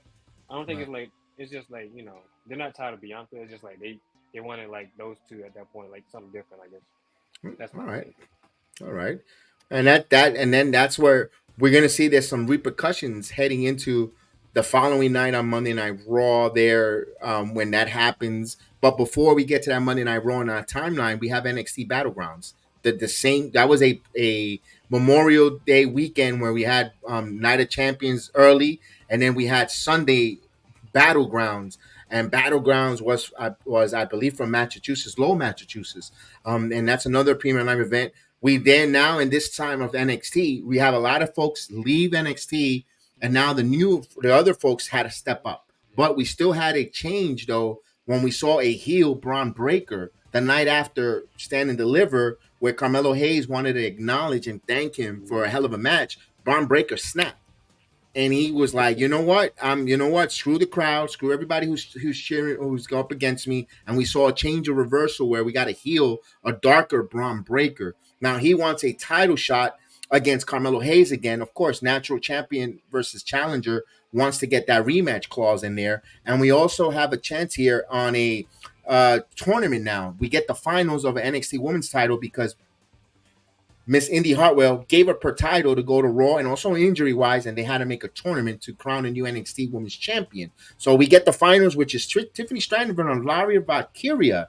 Those two ladies head in that final. We get NXT Tag Team Champions, Gallus Boys against the Creed. I believe if Creed loses, they're out of the WWE, out of NXT at that time. I don't know if that was that part of that stipulation. Doesn't say it here. We had a last man standing with Ilya Dragunov versus Dijak, a last man standing match. That was a hard hitter. NXT Heritage Cup. For the first time, we introduced to the Heritage Cup with Noam Dar and Dragon Lee, newcomer to the WWE, new face, coming on the spot, burning on with fire with Dragon Lee. First time on a premium live event, and we get Wesley versus Tyler Bates and Joe Gacy in a triple threat match, which was one where Wesley wins and retains. Joe Gacy taking the pin. We get Noam Dar winning the Heritage Cup with a little help, where Metaphor forms for the very first time and helps defeat Dragon Lee, get that extra advantage there. And also we saw Valentina and Julissa on the corner of Dragon Lee there, but Metaphor was just too much. Too many of the numbers game helped out, and they helped Noam Dar retain his Beverage Cup title. Ilya Dragunov defeats Dijak. And here we have the creation of Tiffy time. Tiffany wins the title in a hell of a match. One of the hottest women match of the year candidates between Laria Valkyria and Tiffany Stratton that first time around, because that's when we saw Tiffany unveil the step up moonsault that she gives us. Every finishing move was awesome. And of course, we see Carmelo Hayes defeat Braun Breaker again in the ring. This was a good battleground. Yes, it was a very good battleground.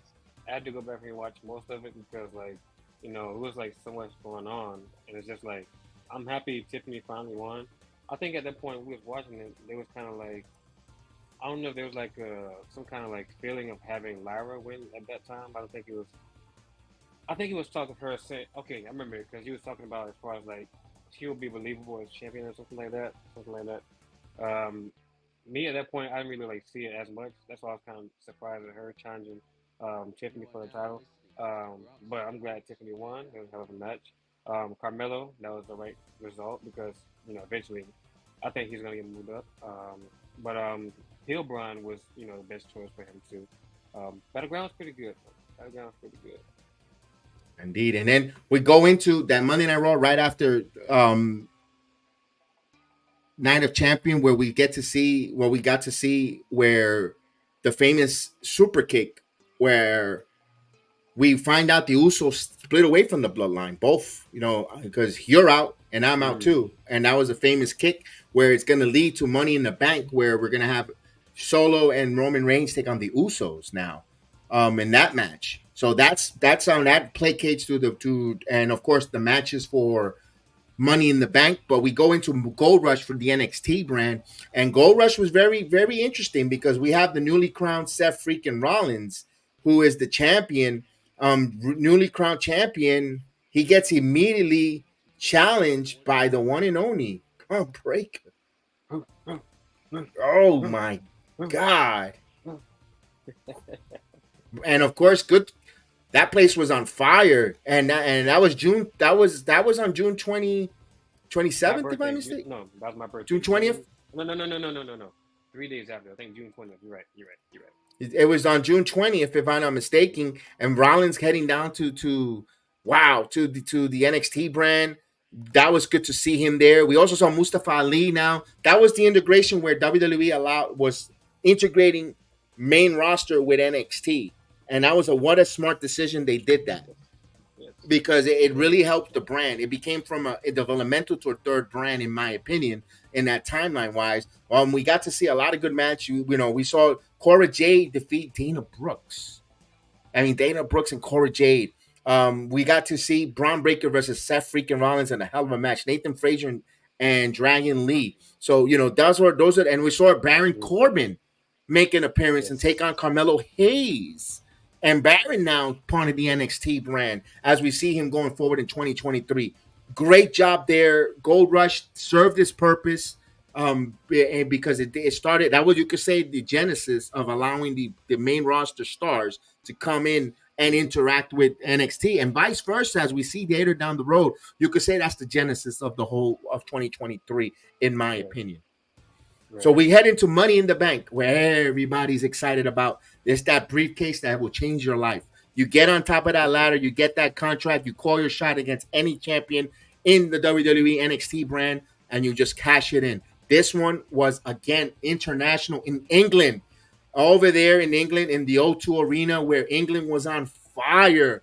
We saw that in Clash of the Castle a year before, and we saw, and now that's in Wales. I understand England and Wales are two different states, and we get it. We understand two different, but it's on that side in that part of the country. But London with Money in the Bank was awesome. You had the Civil War battle, the Usos against Solo and Roman. You got Rollins against the hometown favorite Finn Balor for that newly inaugurated world champion. You have a 6-woman Money in the Bank with Io Sky, Becky Lynch, Trish Stratus, Bayley, Zelina Vega, Zoe Stark, Cody versus Dominic Mysterio, Gunther versus Matt Riddle, where, one of my favorite matches there. Yeah.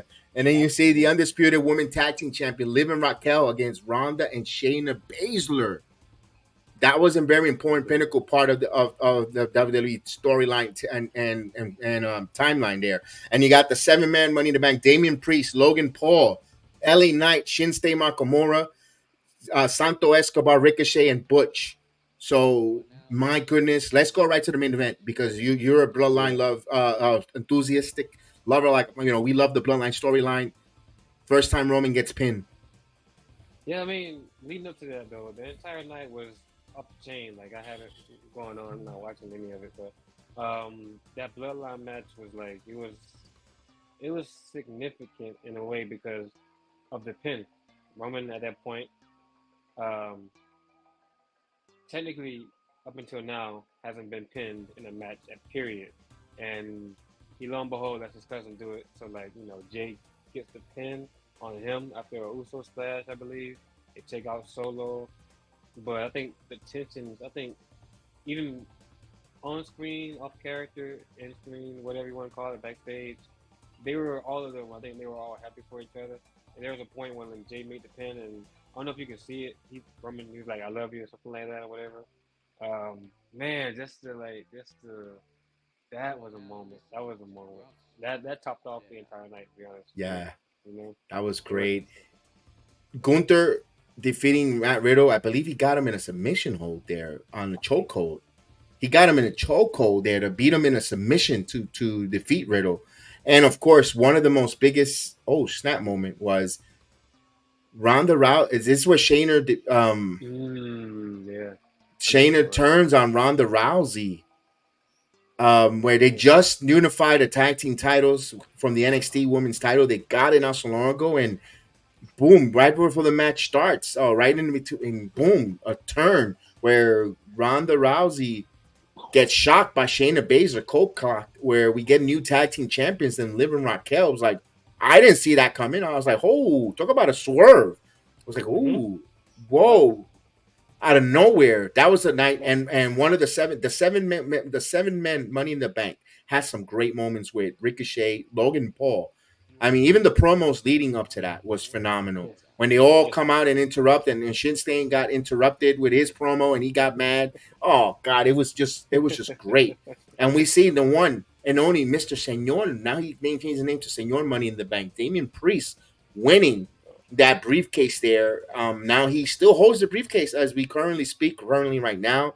Rollins and Finn Balor in one of the many encore matches that they have. They delivered.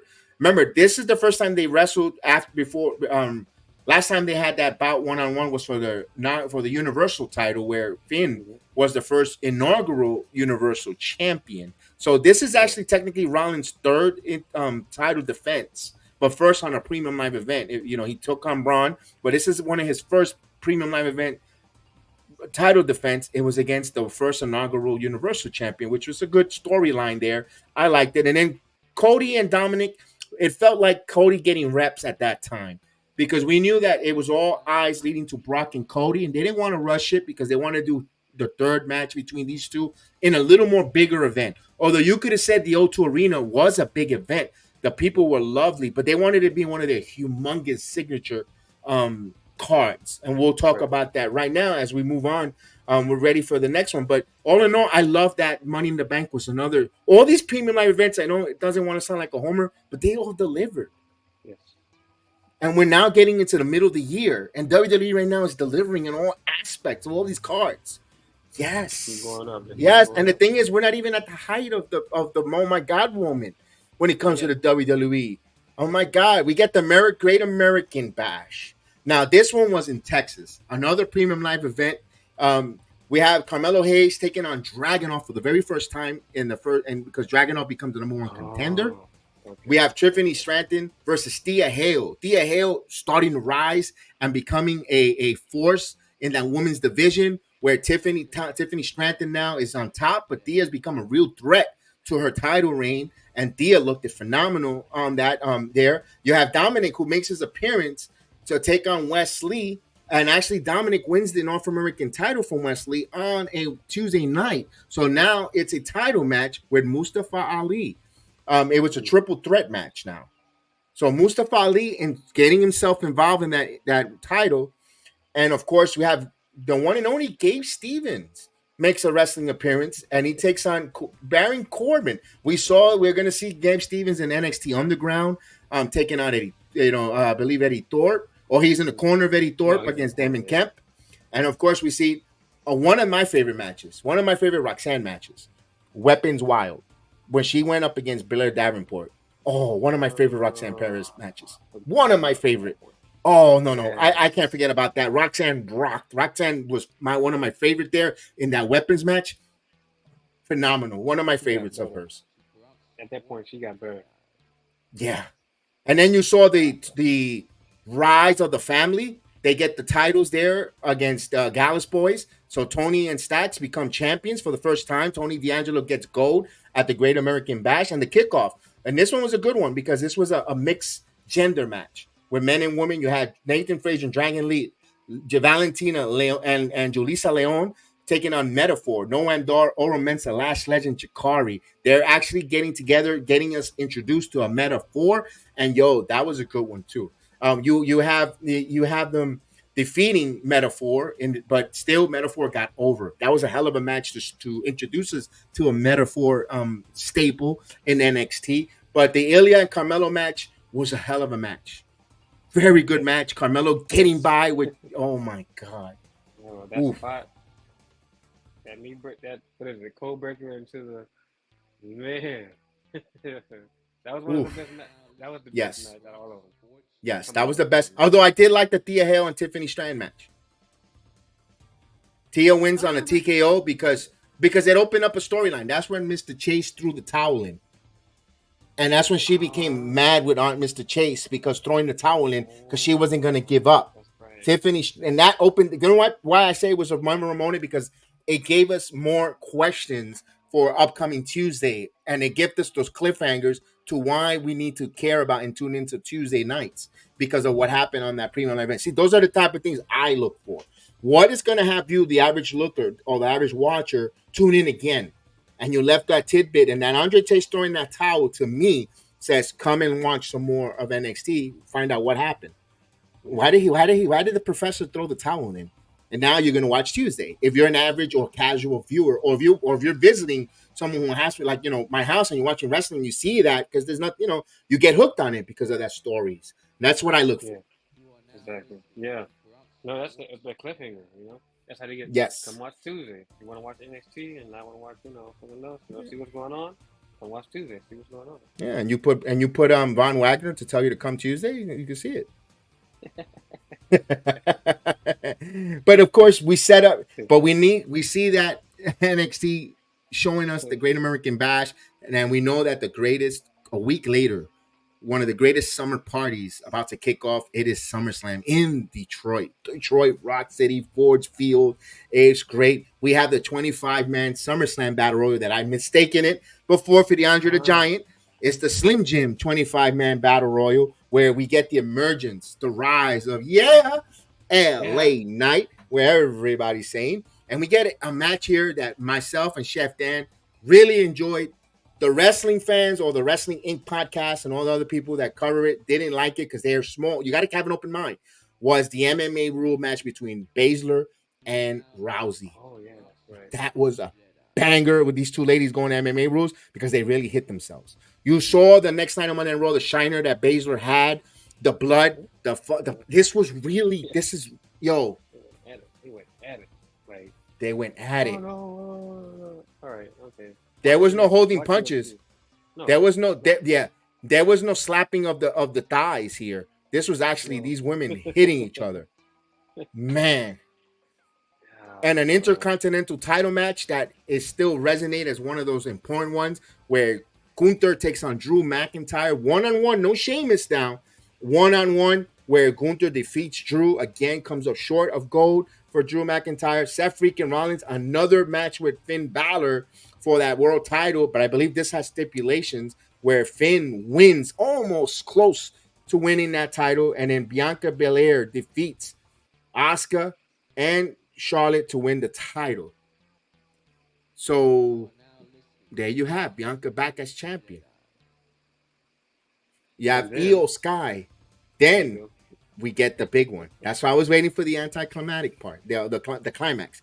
We just had a Money in the Bank situation. Here comes Io Sky with the briefcase. Misses Money in the Bank. Catches it in with the moonsault. Heard around the world. And 1, 2, 3. Domo arigato, Miss Sky becomes the champion. I love that moment for her. Oh, that was incredible. Talk to me about that moment. Just to see her reaction, like, cause she already like kind of had this like adorable look on her face anyway. To see her win the match and then like just have her like, she's like, you know when the ring announcer says, "Hey, new, yada yada," like she like announces it and then like barely comes behind with the but she's like, yeah, it's like, you know, that joy, man. Love it, priceless. And then we have the Undisputed World Championship and Tribal Combat on the line. The Tribal Chief, Roman Reigns, take on Jim J. Uso. It's all about me, Us. My goodness. That's good. Only thing that we said, we expected more. We all criticized it because we should have, again, in our world, in our perfect world as wrestling fans, we would have loved to see the Ananoli family be out there.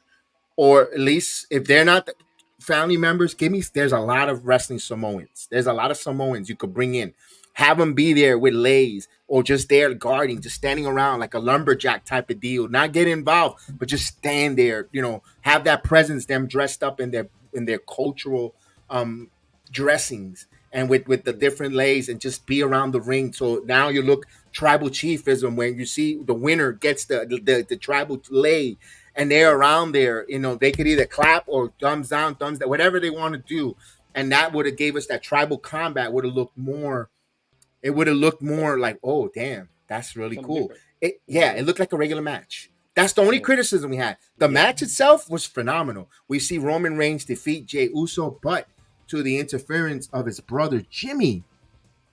Your thoughts? Hey, man, look.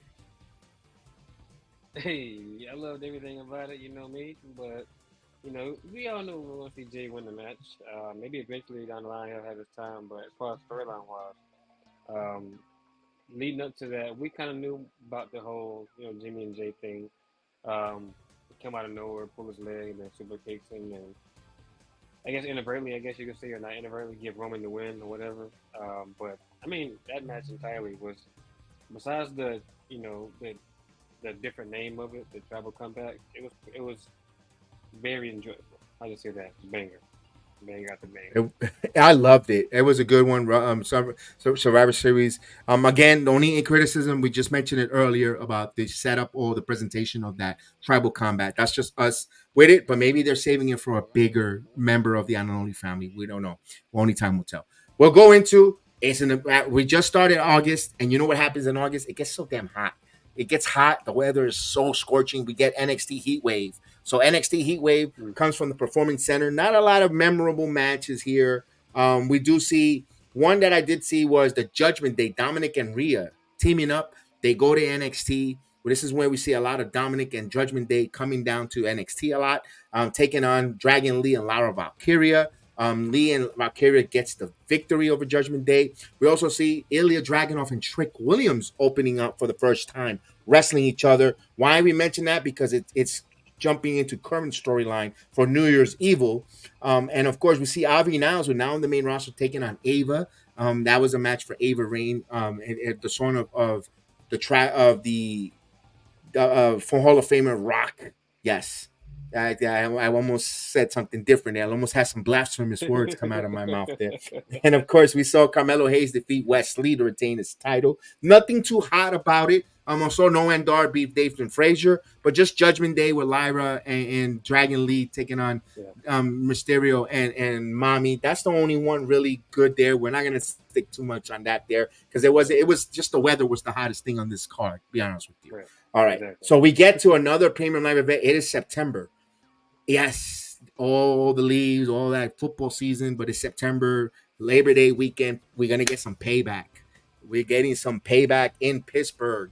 Indeed. We get a steel cage match in one of the hottest women's steel cage match on the roster with Becky Lynch taking on Trish Stratus. We saw Zoe Starks interfering there. But Trish comes up short because Becky defeats Trish. We get LA Knight taking on The Miz with John Cena, a returning John Cena, who at that time tells us he's going to have 8 weeks in the WWE, a return for an 8-week run with the WWE brand. He's a referee here. Of course, it touches the string of my heart in a couple of weeks, so I'll get to that when we get to that timeline. And of course, you get United States champion Rey Mysterio defeat Austin Theory. And of course, he retains. We see Austin Theory chasing that United States title, where Rey is now the champion. Undisputed tag team champion, Steel City, in a Steel City fight. You're going to have Judgment Day, Valor, and Priest taking on Kevin Owens and Sami Zayn. And we see with Judgment Day, this is the reign of the Judgment Day, where they win the title from Sami and Kevin. What's your thoughts on that one? I was just happy with that result. Yeah, okay. I get you. Yeah, I was just happy with that result. And wasn't that the ultimatum where Mommy says, you guys don't come back home with gold, don't come back? Was it on Payback or was it the following one on Fastlane? I think it was on Payback, yeah. I think it was Payback. Okay. Mm-hmm. And we see Rhea Ripley retain her title against Raquel Rodriguez. And of course, Seth freaking Rollins taking on Marco Moore in the first of two matches with each other. That was a hell of a match between Rollins and Marco Moore. That's where the famous "Not Today." Not today. They did. And in between that spectacle there, we saw the WWE have a spectacular out in India. Kudos to them. We didn't get to watch it, so we're going on results driven. So I'm not going to say anything memorable, just the fact that John Cena was serenaded like a hero in India. He teamed up with Rollins against Imperium, Kaiser, and Da Vinci. But for Cena, giving that moment to the wrestling fans in India, kudos to him on that. We saw Braun Breaker take on Odyssey Jones in India. Good job for two guys from NXT brand going to India and wrestle there. And Gunther taking on Shanky. So that was another one of the crowd favorites, Shanky, and Gunther taking on one of the largest opponents that he has faced, I think, to this date. And Natalia defeating Zoe Starks. We got Drew McIntyre and Kevin Owens and Sami Zayn taking on Indus, where they had Drew McIntyre and Sheamus dancing the Punjabi dance there in India. So good job there for entertaining the WWE in India. And of course, as we move on, we're almost done here. We're going to No Mercy. So No Mercy, the NXT brand in Bakersfield, California. Whenever we talk about the NXT brand, I think this is what I think majority of us here favorite premium live event was in Bakersfield, California, because this is the rise of the NXT universe telling the world to whoop that trick. Because it was Trick Williams' rise to fame. Oh my God. Defeating Dominic Mysterio and becoming the new North American champion. Terrence. That's right. That trick was whooped. That's right. That's all you got to say about that. That's right. That crowd was electric. That crowd was electric the whole night. And the pre-show. Man. You have Blair Davenport. She beat Kalani Jordan, but Kalani Jordan did a hell of a show there against Blair Davenport. We knew Blair was going to take the win, but she showed out really well for Kalani Jordan, getting on live premium TV too for Kalani. I loved it. Yeah, Baron Corbin defeated Braun Breaker here in like, whoa, okay, yeah, I forgot about that. yeah. I don't forget about that. Defeated Braun Breaker. Okay. Yeah, I guess. Yeah. And we had a fatal four-way tag team match. We had the family. They defeated, of course, the Creed, Lolatarios. We had an OTM out the mud for the tag team titles. So we had OTM in a premium live event as well. They looked really well. They did not look overwhelmed.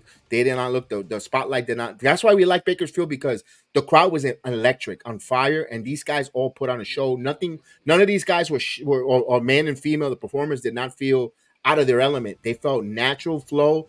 Like, my God, like they belong, and that's why we marked out for Bakersfield for that No Mercy. And we had Ilya Dragunov becoming the new champion, defeating Carmelo Hayes, and the reign of him came to an end at No Mercy, where Ilya wins that title. I wasn't so happy with it, but that's their decision. You know. You know. I mean, it was a good match, but you know. Yeah, I got you. And then before the main event, a couple weeks before this main event was announced, we had a mix-up from the women's champion who called out a wrestler for being an NXT women's champion, which was not true. So since they kind of punished her, or they made her learn her history, when don't call the devil because the devil would appear, Becky Lynch heads out to NXT and takes the women's title from Tiffany Strand. But Tiffany Strand has a rematch clause that she wanted to exercise at Bakersfield. So we have the man, Becky Lynch, taking on Tiffany Stratton, the former champion. These two ladies had chemistry. These ladies wrestled, and the chemistry that they had was so intense that they put it on WWE house shows. Not just the NXT brand. They actually took them on the road to house shows because these ladies put on a great in-work performance. And that's what you want with your wrestlers. You want to get them over, get the reps, and the chemistry as well. We saw with Gigi and JC did not have that chemistry as one-on-one matches. They were great as tag teams, but not in-ring one-on-one. These two ladies have it, where Becky Lynch wins and retains her women's title against Tiffany Stratton, and we were like, wow, what a moment. Great match. The ladies closed the show. Becky Lynch not only helped out the premium live event, as we see, the numbers started to rise for the NXT eyeballs on a Tuesday night. That's phenomenal job. Phenomenal job. Phenomenal. Phenomenal. Yes. And she also helped out Tiffany too, like, cause her stuff, she got ring too. So, all in all, you help me, I help you. Scratch your back, I scratch your back. Moving on. It's all done. Absolutely. And now we get to the WWE a week later. This was great because we had wrestling all year, back to back, week after week. We had Fastlane. Fastlane turned out to be a really good one because we got to see John Cena teaming up with LA Knight, taking on Jimmy and Solo Sikoa, because we saw that promo on SmackDown where John Cena wasn't ready to challenge the tribal chief yet. And first it was AJ Styles who was supposed to team up with John Cena. Styles got taken out by the Bloodline. In comes LA Knight. And of course, he steps into that spot. Opportunities got right in. We saw the foreman of LWO. Of course, we see Rey Mysterio, Santo Escobar, and Carlito taking on Bobby Lashley and the newly formed Profits. So now they're joining forces at this part of the timeline. Cody Rhodes and Jey Uso. Now, they became friends because Jey quit the WWE. And right after that loss to the tribal chief. But Cody Rhodes picked up the call and brought him on to Monday Night Raw. Adam Pearce okayed it. Now Jey is part of the WWE Monday Night Raw brand, where some wrestlers don't accept him. Kevin Owens, Drew McIntyre. He's an outcast, but Cody Rhodes says, come on here. I'll stand by you. Stand by me. So he just stand by him. And now he went and they were rewarded with a tag team title match where we see a new tag team champions. And we see that, and of course, one of the good moments because Cody winning tag team title with Jey Uso. Who the hell would thought that? I never thought that. Yeet. And then we get the famous word that we all love, yeet. And of course, that Yeet. famous media scrum in the back or little libations, like Cody Rhodes says. And then Jay says, I got to go, man. I'm with Cody Rhodes. Yeet. I loved it. That was great. And we saw Seth Rollins take on Nakamura again and defeating him for the second time in a hard, grueling match there. Io Sky beat Charlotte Flair and Oscar to retain the title. So Fastlane didn't have a lot of matches, but the matches that they had were quality. That was a really good, I guess, B-rated pay-per-view, premium event, but it was really good. I wouldn't say B-rated, but because it wasn't like as memorable as all the other ones, but it started off pretty hot, like pretty shockingly, at least to me. Because I wasn't expecting them to even win the tag team championships. Then it ended pretty good, with John Cena and LA Knight beating Jimmy and Solo. So it's pretty good pay-per-view all around. Not bad. And then we go into NXT Mania. NXT Mania, we named it because we had John Cena, LA Knight. You had Undertaker. I mean, we were there in person. We loved it. Carmella's Bomb Breaker was a hell of a match. LA Knight as a referee. But before we get going, we forgot about a very important part in our timeline that I didn't want to skip. I kind of wanted to, but we have to talk about it. Before, in between Fastlane, No Mercy, we had the loss of Bray Wyatt. A hell of a performer that we all enjoyed. The Fiend, the Wyatt family, the tribute that WWE did for him and his family is the least they could do. And now we saw they put him on the Legends. We lost a good one in 2023 that was going to get into a storyline where we were going to be more invested in him. So I guys, I didn't purposely forget him. I kind of wanted to leave it, but we have to talk about it in our timeline when it comes to the wrestling part. And yeah, that was one of the ones. And we also lost Iron Sheik that year too, a WWF legend. Was big there for us, and that's we did the SmackDown on Bray Wyatt's tribute. That was a beautiful SmackDown that we did for Bray Wyatt. That was a beautiful one. And then now, and again, hopefully he gets inducted in the Hall of Fame in 2024. Yes. So hopefully he gets inducted. His family is on a Legends contract where all the merchandise goes to the proceeds go to the Wyatt family, to JoJo, his children. And yes, he might be gone, but his character and the impact he had in wrestling will not be forgotten. So for Wyndham Rotunda, may he continue to rest in peace. So we get to NXT Mania. We were there. What a night. I mean, for John Cena acknowledges me, I had the referee shirt, and of course he was a referee in that pay-per-view, and he says, 2 referee, right? 2. Oh, we were at front row seats, me and Terrence, we were in the front row, right in the corner there. Braun, every time he made a move, he made sure he wanted my approval. Oh, this is that. I just marked out. I mean, I was like, my God, Christmas came early for me in October, Terrence. Yeah, man. That was. Did that happen? Exactly, right? Exactly. Did that happen? Because we don't believe it. God. And of all people, of all the people to show up, Undertaker, like NXT, man. Paul Heyman. We didn't even talk about Paul Heyman being in the corner of Solo Sikoa. Oh man, that was a night. Then the referee that we didn't think about, LA Knight being a referee. Right, exactly. One of the hottest wrestlers there, Cody Rhodes, up there addressing us and telling us about the tournament and the breakout tournaments coming up and all that. And he was the special GM. My God, what a night for NXT Mania. For us, that might have been one of the highlights of 2023. For us personally, being there, phenomenal there. And then, of course, as we continue, we're almost wrapping up. We're almost at the end of the year. We're in October now. We're in Halloween Havoc. This Halloween Havoc 2-night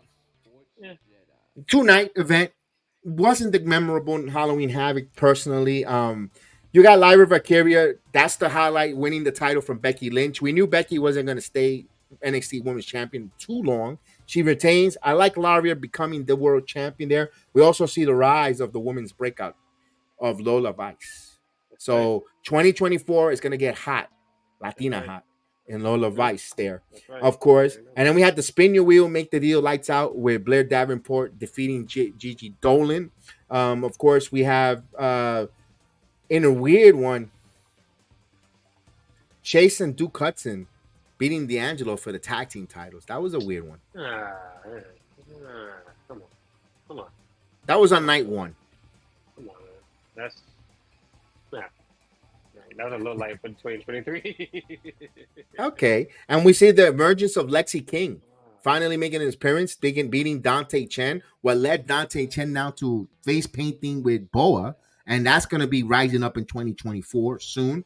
And Alexi King making his name on the surface on the spot there. Also a breakout semifinal where Kiana Jordan just made herself name pop up in this breakout tournament as well, because we'll see her at the end of the year really putting her name out there. And Ilya Dragunov beats Carmelo Hayes to retain the title on night number 2.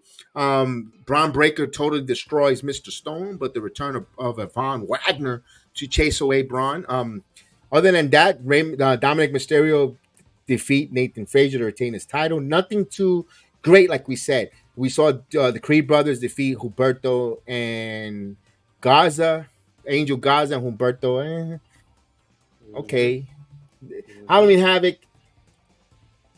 for a TV special, nothing to write home about, in my opinion. I was waiting for it. I don't know if you got to that part yet. I'll let you finish. Which that? For Crown Jewel? No. I'll let you finish. No, I'm done. I'm about to go to Crown Jewel, but if you want to bring anything before we move in the timeline. Jade Cargill.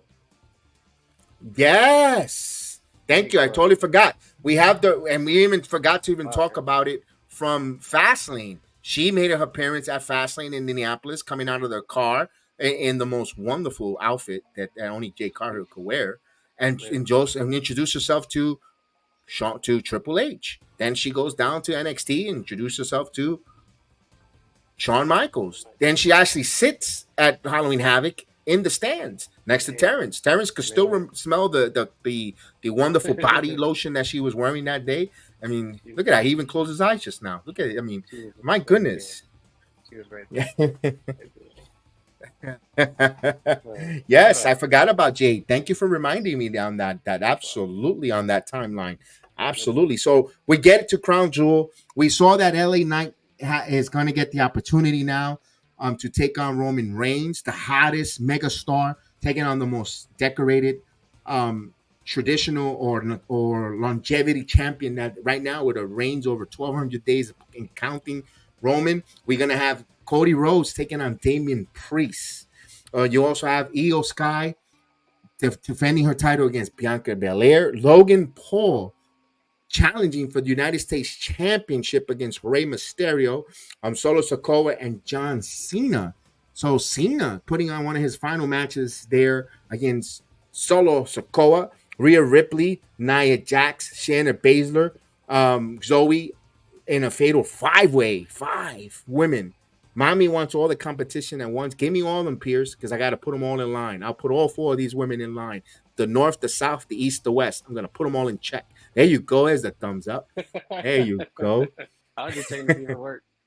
And Seth Rollins taking on Drew McIntyre for that world title. And Sami Zayn to kick it off against JD McDonough. Crown Jewel, we see a new United States champion in the shit talker Logan Paul. You know what? He earned that title. If Rey Mysterio has that injury that we disclosed afterwards that he's surgery, right person to drop that title to was, be honest with you, Logan Paul and Santo, because I think Santo you could draw more money later down the road when he heals because of the storyline. Santo turns on Rey Mysterio. He leaves the brass knuckles on. We'll find out the week after on SmackDown, but he leaves the brass knuckles where Logan Paul uses it, gets the victory, wins the title. I like that Logan Paul is the United States champion.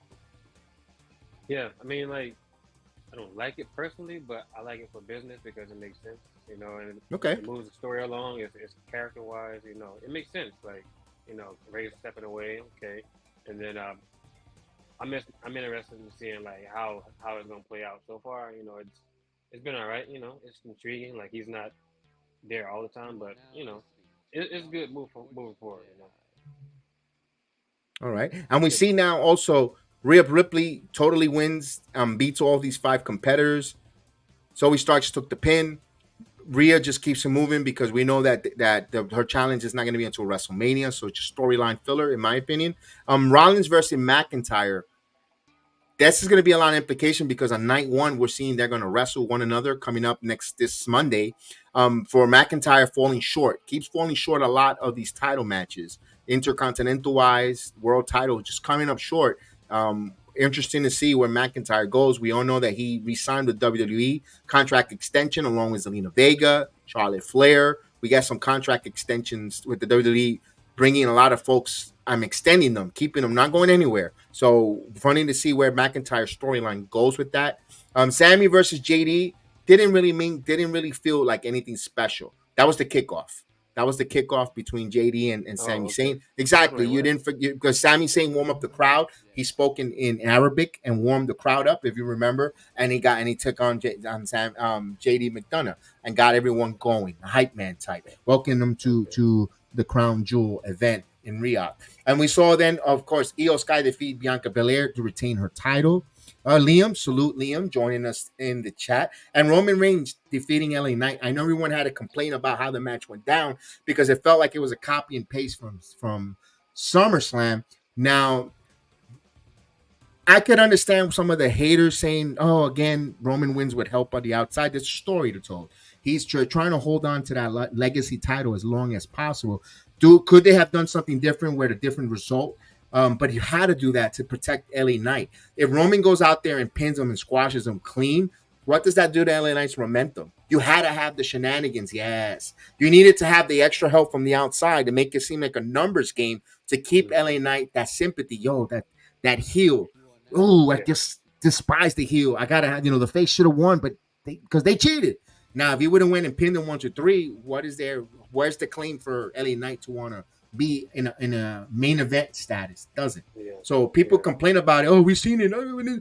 They're not going to have Roman drop the title in Riyadh. And if you want to, and be honest with you, ladies and gentlemen, if you're going to want a legendary title reign as Roman to be dropped, it's got to be in the major event. You're not going to have it outside the United States. You want to have it in the United States. You want to have it in WrestleMania, SummerSlam, Survivor Series. Those are the type of, especially in this, especially such a longevity reign, it's going to happen in WrestleMania because it's such a history. It's historic. Mm-hmm. You just can't drop it. What do you think? They're going to drop it on a house show in Pittsburgh? I don't think so. No, that would be crazy. No, they want somewhere. It's got to be, and not only saying that, but at a house show is not memorable. It is for a point, depending what house show it is.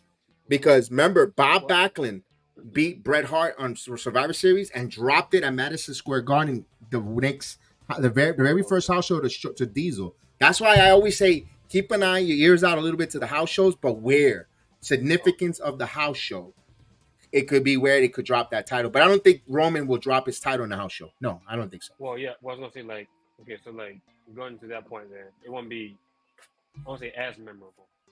It won't be as memorable. If you drop it at a WrestleMania or a Survivor Series at SummerSlam, people will remember it, for longer than, for where it was going to be chopped at a house show or where SmackDown, Raw, because it's the top stage. So, but yeah, I got you there. We'll move on. We come back, and just like that, a quick build for Survivor Series in Chicago. War Games. Yes. In a hell of a road games. Survivor Series that we're going to be talking for years to come. We're going to have Charlotte, Becky, Bianca, Shotzi taking on all of Damage Control because at this point we see Damage Control gets new members. We get the return of Kerry Singh. We saw her on that pay-per-view on Crown Jewel, returning and helping Io Sky retain her title over Bianca. And now we've seen Bianca gets help in the form of Asuka, where Asuka says, no, I'm going with my fellow friends. And she betrays Bianca. And now we sets up the war game where we have Damage Control got stronger. Dakota Kai facilitates bringing all 4 of those women together. Bailey made fences with all the other ladies with Kiri. She had some bad blood with her, made some fences, and now they're all strong. Damage Control got stronger.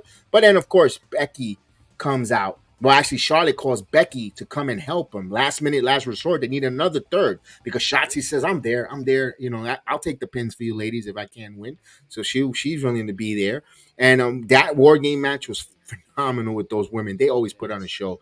Oh, awesome, awesome match there, man. You definitely you actually saw the face win. Charlotte, Shotzi actually came out a winner that night.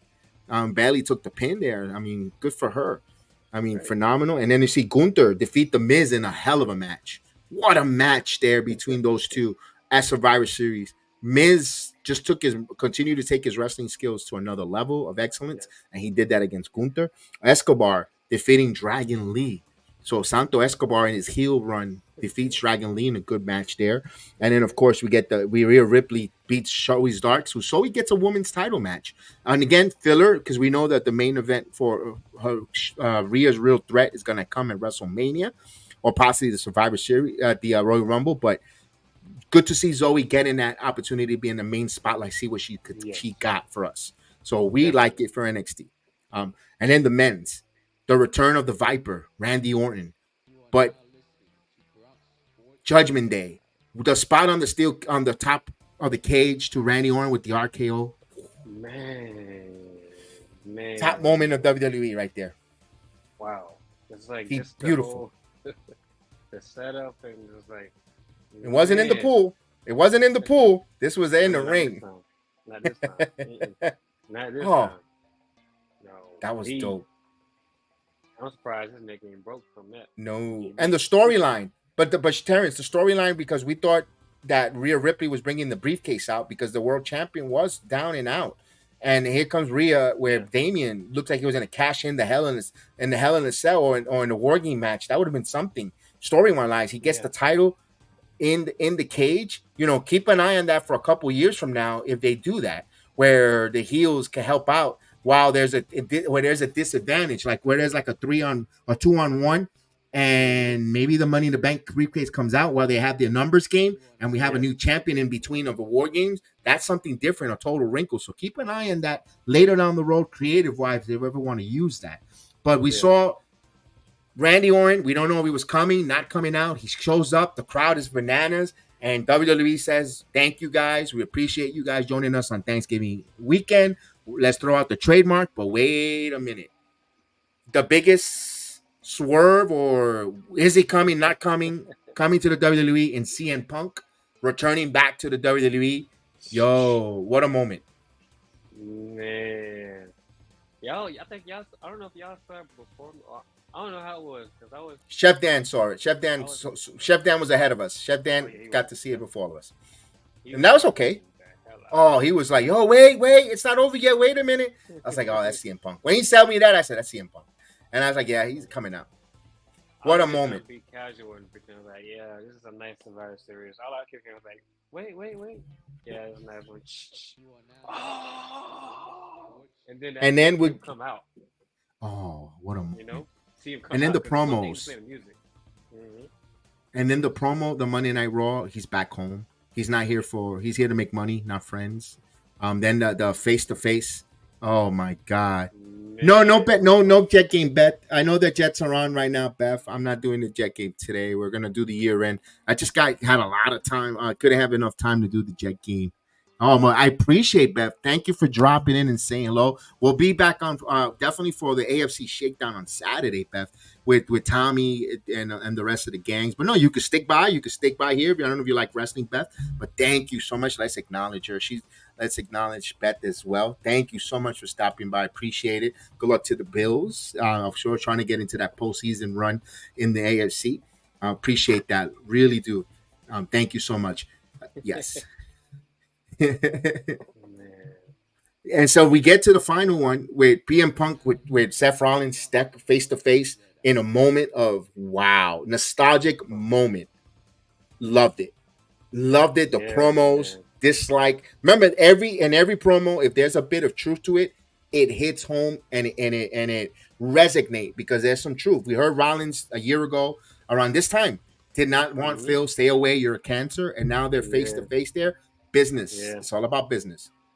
Exactly. I mean, like, and also what made that was because there was no producer. to Yes. head that segment. It was just those two going at it. I'm sure there was like some kind of like before they went out, some kind of Mm-hmm. low key talk with Triple H a little bit, not too much, like not as far as like what to say, but just like watch it. You can be real, like realism, but watch it. PG, man.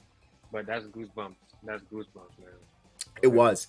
It was a moment there. Of course, we had that tribute to the troops, and of course, WWE always does a phenomenal job with that, honoring and always putting on a show for the troops. And as well, we had a NXT Deadline final premium live event of the year on Peacock. It had the Iron Survivor men and women, where we saw the Iron Survivor. I'll give you the opponents. It was Bear Davenport, Lash Legend, Tiffany Strand, Fallon Henley, Kia, and Kalani Jordan, where we saw Blair Davenport being opportunistic, going in there and getting the win of the Iron Survivor, where Lash Legend needed one more pin to tie because she came in like a house of fire, but she got into the penalty box at the very end. And just like that, Bear Davenport on her bike let the time expire, became the Iron Survivor, will challenge at this Tuesday, New Year's Evil, the current champion, Lara Valkyria, because Lara Valkyria holds on. She didn't defend her title there. She's the current champion. We have the kickoff Axiom versus Nathan Frazier. Axiom defeats Frazier, but there's a storyline with Nathan Frazier that he's losing a little bit down on his luck. He has to change his persona or his thought in the ring, possibly a heel turn for Nathan Frazier in 2024. And then, of course, you see Dragon Lee defeating Dominic Mysterio and becoming the North American champion. Your thoughts on that one? Yes. So that came on I want to say shocker, but as far as like how it came about, Right. Give the leading up pretense to on it. that. Yes. So it was supposed to be. I think I forgot what, and it was just so recent. I don't know how I forgot how it happened, but Wesley won an opportunity to face the North American champion, which was Dominic Mysterio. Mm-hmm. And then like I think like a week or two later, he comes out in the regular NXT episode, and there's some kind of like something wrong with his back, or some kind of injury. And I'm sitting there in the hometown, like I don't know how it happened because I didn't see there was no kind of spot that happened to where it showed that he can pretty much got seriously injured, but yet he's there in NXT right now, looking like just looking like twirl up, and like you feel for the guy, It's like that's my guy too. Like other than Carmelo, like NXT, that's my boy too. So to see him like that, it's like it was. I just hope he come back, when he's ready and when everything lines up and how it should be. Everything is good. But all in all, he was the number one contender. But then there was an announcement made that night where it was going to be from Rey Mysterio, who made it, said it was going to be Dragon Lee that was going to challenge Dominic. Dominic wasn't happy about that. It led to the match at Deadline. Dragon Lee becomes the champion off of I don't know what he calls his finisher, but it was a pretty decent finisher. But the crowd was elected for that match, and leading up to it, like I said, it was supposed to be Wesley, but I'm also a fan of Dragon Lee as well, and the Lees, Mm-hmm. Lees, I don't know why. But all in all, that, and I don't want to say that, because it could have been Wesley, Dominic, which we've seen was phenomenal matches too. But that match was pretty good too. Dragon Lee and Yes. Dominic, and the storyline with that. So that really was. That's Right. I'm a fan of Sarah Lee. Apparently. Oh. The cakes. The cakes. Oh. Okay. I had to think about it. Like, oh well. Okay. Hello, this on? You didn't wait on that. Yeah, of course, we see. We see that Wesley that was on the Go Home show that he announced that he had that back injury, taking an injury there because he just had that triple threat match with Brunson Reed, Johnny Gargano, all the former North American champions on that fatal 4-way where he became victorious on there with of course Cameron Grimes, and then the following Go Home show, that's when he has to say he's not going to be able to wrestle Dragon Lee. I mean, Wesley bows out and Dragon Lee comes in with Mysterio at the corner of Dragon Lee. Good job to see him win there, and also we saw the men's Iron Survivor. You got to see Trick Williams, Braun Breaker, Tyler Bates, Dijak, Josh Briggs. Josh Briggs had 2 pinfalls. Josh Briggs looks like he's going to get pushed here in 2024 as a singles competitor.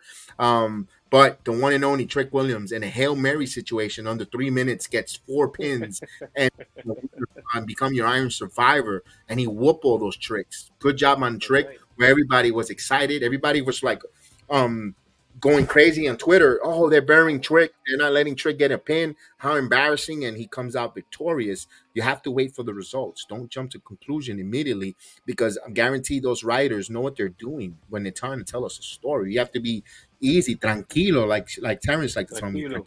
tranquilo, Tranquilo, and then cálmate. but then his friend Carmelo Hayes defeats Alexi King. But here's the story caveat: Alexi King, after losing to Carmelo, gets on the mic and says, "I wasn't the one who hurt him. I just wanted to be opportunistic and get on this card to wrestle you." Now that's showing us who Alexi King is now. What he's willing to do, because we saw him in the men's breakout tournament. Wasn't involved in the men's breakout tournament, but he got in there by hook or crook. He took out Bear Hill, and he became now into the tournament because he's taking people's spot. He's opportunistic. That's who Alexi King is, introducing himself to the NXT world. That's why I wanted to bring that up, and he mentioned that. So there's still a mystery on who attacked Mello, a Trick, or Mello too, because we see Mello got hurt right before NXT started. So that's Yeah. interesting with that storyline to develop. To hopefully we get a conclusion in the beginning of 2024. We saw Kiana James defeat Roxanne Perez in a steel cage match, but we've seen the emergence of Kiana with Izzy Dane now becoming an alliance in 2024. And we saw Ilya Dragunov defeat Baron Corbin to retain his title. And the reign of Ilya continues until the last NXT of the year, where we saw right before the last one, Rich Rollins does a move. Ilya has a neck injury, so he is going into New Year's Eve with a neck injury. It'll be interesting to see between those two as we'll be doing that. We'll be live there at NXT, hopefully to see that there. But that is the year of wrestling, because we finished off with a great Madison Square Garden card and a great Yes. holiday tour in Maryland, where we saw CM Punk and Dominic Mysterio, 15,000 plus at Madison Square Garden. Oh, The WWE is doing record numbers of crowd.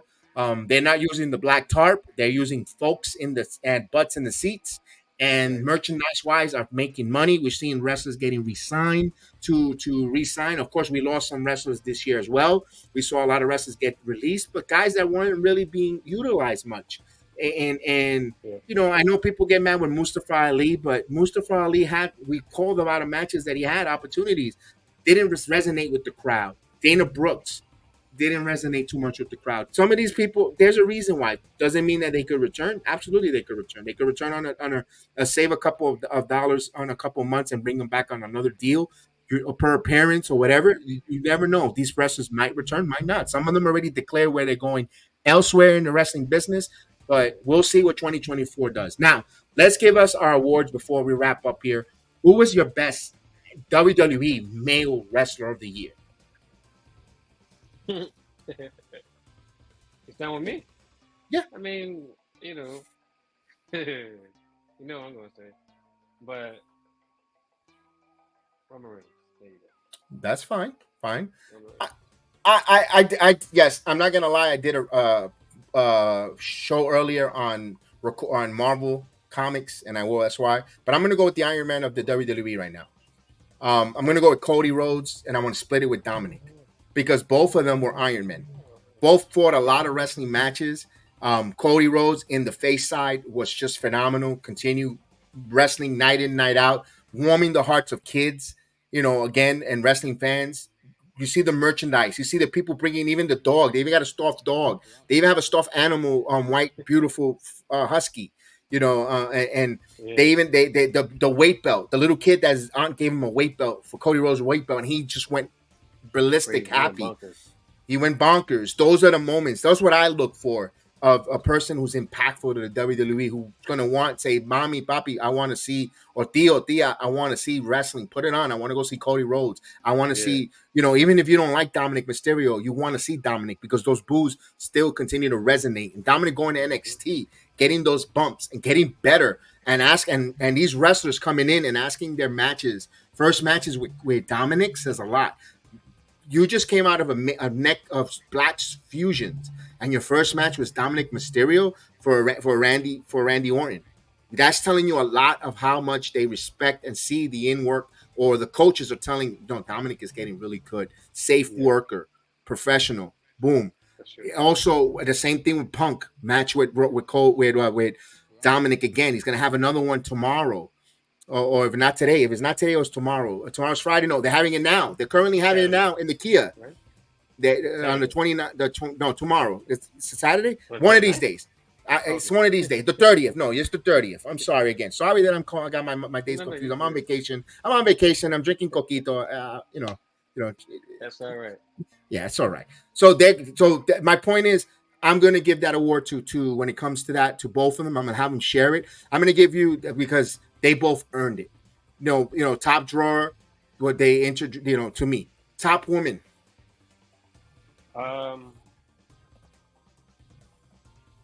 It's close second. I'm gonna say Rhea. Rhea? I was thinking of going to Rhea Ripley for top woman, because she's really, but I'm going to go with Io Sky, because Io Sky had to wait her turn, and especially the way Puerto Rico was going, and she never got ahead of the ball.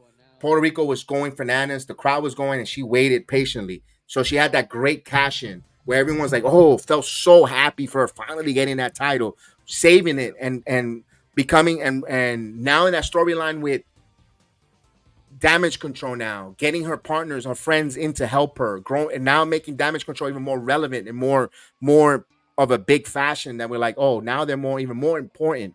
Now with the storyline with Bailey, what if Rhea's hot right now, even though she's not even great on the promo skill. Io, but I like Rhea. I'm gonna give it to Io Sky personally. My opinion. Tag team. Who's your best tag team of the year here? That one, that's a hard one, because it's a lot of put together teams. It's a lot of because there's basically only one faction in my mind. That's the Judgment Day. Tag team. I would just say the Judgment Day. I mean, I think so. I'm gonna go with you on that. I'm not arguing with you there, because I can't put it a Creed. They just got here. I would like to say the Creed boys, because they came up like a house of fire, but you guys got here. I could also say Alpha Academy as a group, because they entertained the shit out of us for all that time. They were very entertaining, and they're fun, even with Tozawa, fun group there. And of course, your mid card entertainer of the year or best wrestler. You got to go with Gunther, because he's just continues to hold on to that NXT, to that to that title, Intercontinental title. And my God, it doesn't seem like anyone's going to take that away from him. Terrence, I got to give him that. Let's go with the NXT. Your best top NXT talent male right now. Right now,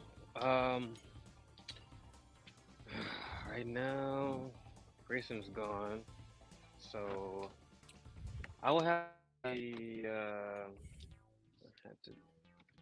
gonna be biased here. I'm gonna say Trick.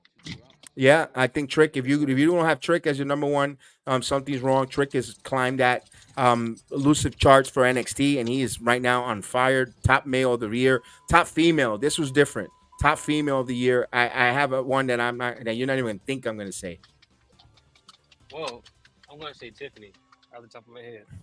Okay. Off the top of my head. No, that's fine. She's been elevating since she came back, pretty much. From not injury, but I don't know why I wanted to say that. Right. But since she came back, basically, she's been elevating. So.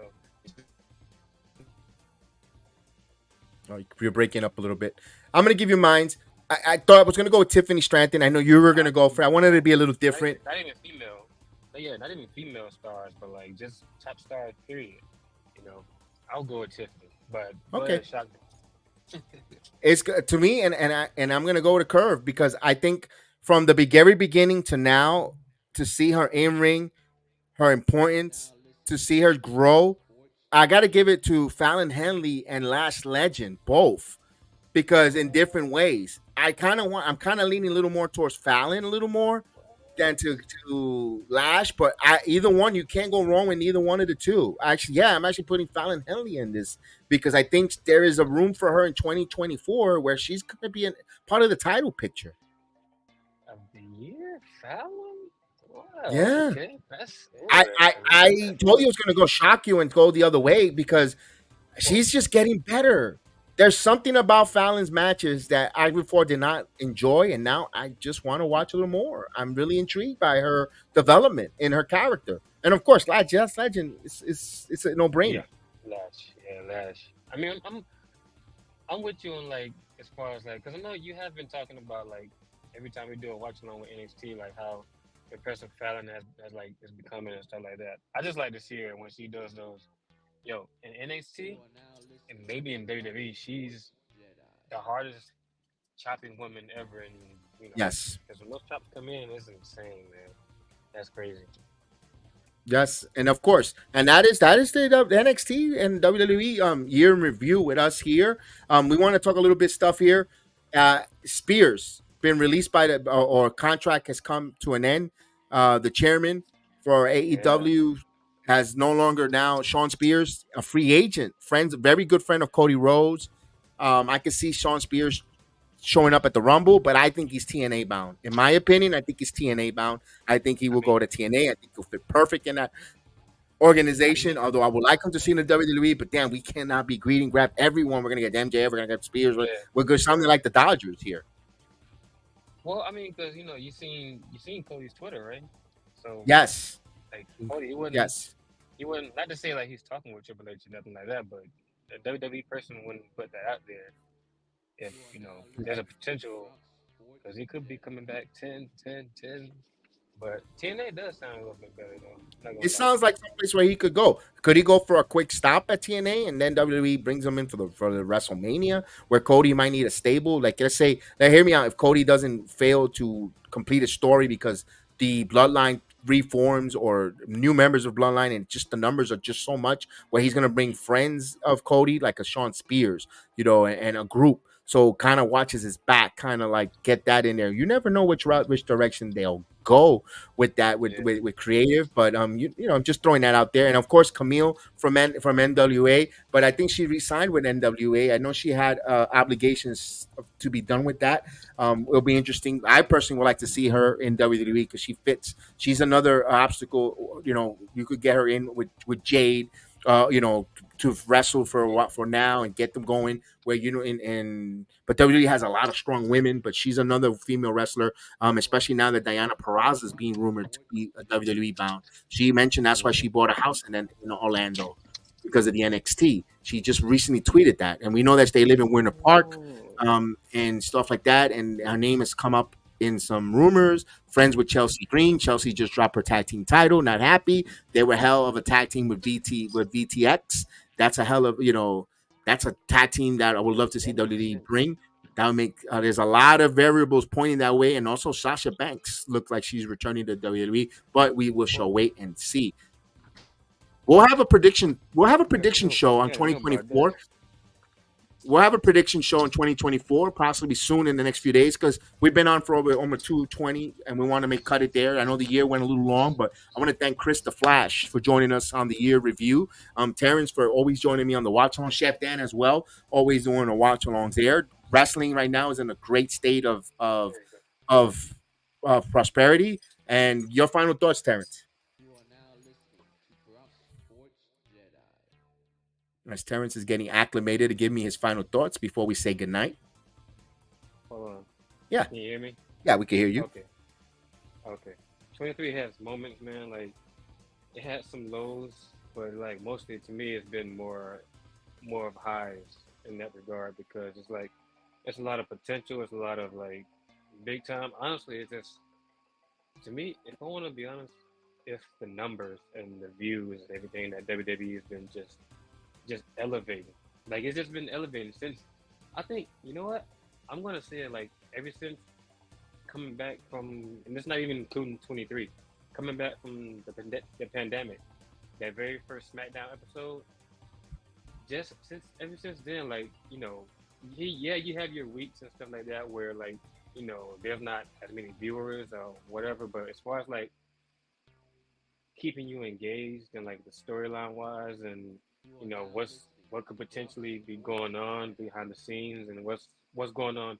The talk basically nowadays is what's going on with WWE or who's gonna sign with WWE. Yeah, there's other options, but who's gonna sign with WWE and just like the potential that 2024 has coming from this point on is, man, it's skyrocketing, man. Ain't nothing. There's no lows coming from this. It's just gonna continue to elevate, as far as my opinion. What about yourself, brother? Yeah, and we didn't even speak about the merger and the sell of WWE to in Denver in the middle of September that was finalized. So we didn't even talk about on that on the timeline because right now we're talking about the in-ring performance and the business side. They continue to grow. They continue to grow. Now they're expanding premium live events all across. We saw them being international last year in Puerto Rico and in England. And now they're in Germany. They're in Australia. They're in France. So they continue to expand, and then they had a couple house shows in Mexico City. So WWE continues to grow, and as a wrestling fan, we love it because they're giving us great product, great wrestling performers, and now with the TV deals moving around, now they're making money on the TV deals. Now we're going to see SmackDown go to 3 hours, which everyone complains why they want to, but just wait and relax and see how the product looks, and we'll see where Raw ends up. So a lot of unvariable situation for 2024. We'll break that down on our prediction show. But 2023 for me was very special because we were very entertained from all around, from Impact, from Impact turning into TNA. The low moments of the misfortunes, of course, I hate to say it, of AEW that became WWE's greatest big ally in 2023 was CM Punk coming over. Be honest with you, that was a big plus and big boost for WWE. Did they need Punk? Not really, but you know what? Hey, if they're giving you a 50 home run hitter to come in to add to your lineup, you take it. So good job there in WWE taking it in, and hopefully Punk makes the most of his opportunity in the WWE. Only time will tell. But wrestling, if you gotta love it because we're talking about it, people are talking about it, everybody's watching along, everybody's watching it, and that's what you want. You want something that's continue to rise, continue to grow, and continue to be impactful. So again, we want to thank you for allowing us to talk about the year in review with the WWE and NXT product. Of course, we'll be back on. We're giving our predictions. We'll probably be from Monday night 1 live watch along, and maybe no New Year's Eve because we're going to be there in person. We can't do a live watch along in person there. We might have Chef Dan solo. It all depends on his work schedule. But we're going to be probably there in attendance. As of right now, I'm waiting for a confirmation email to say I could go.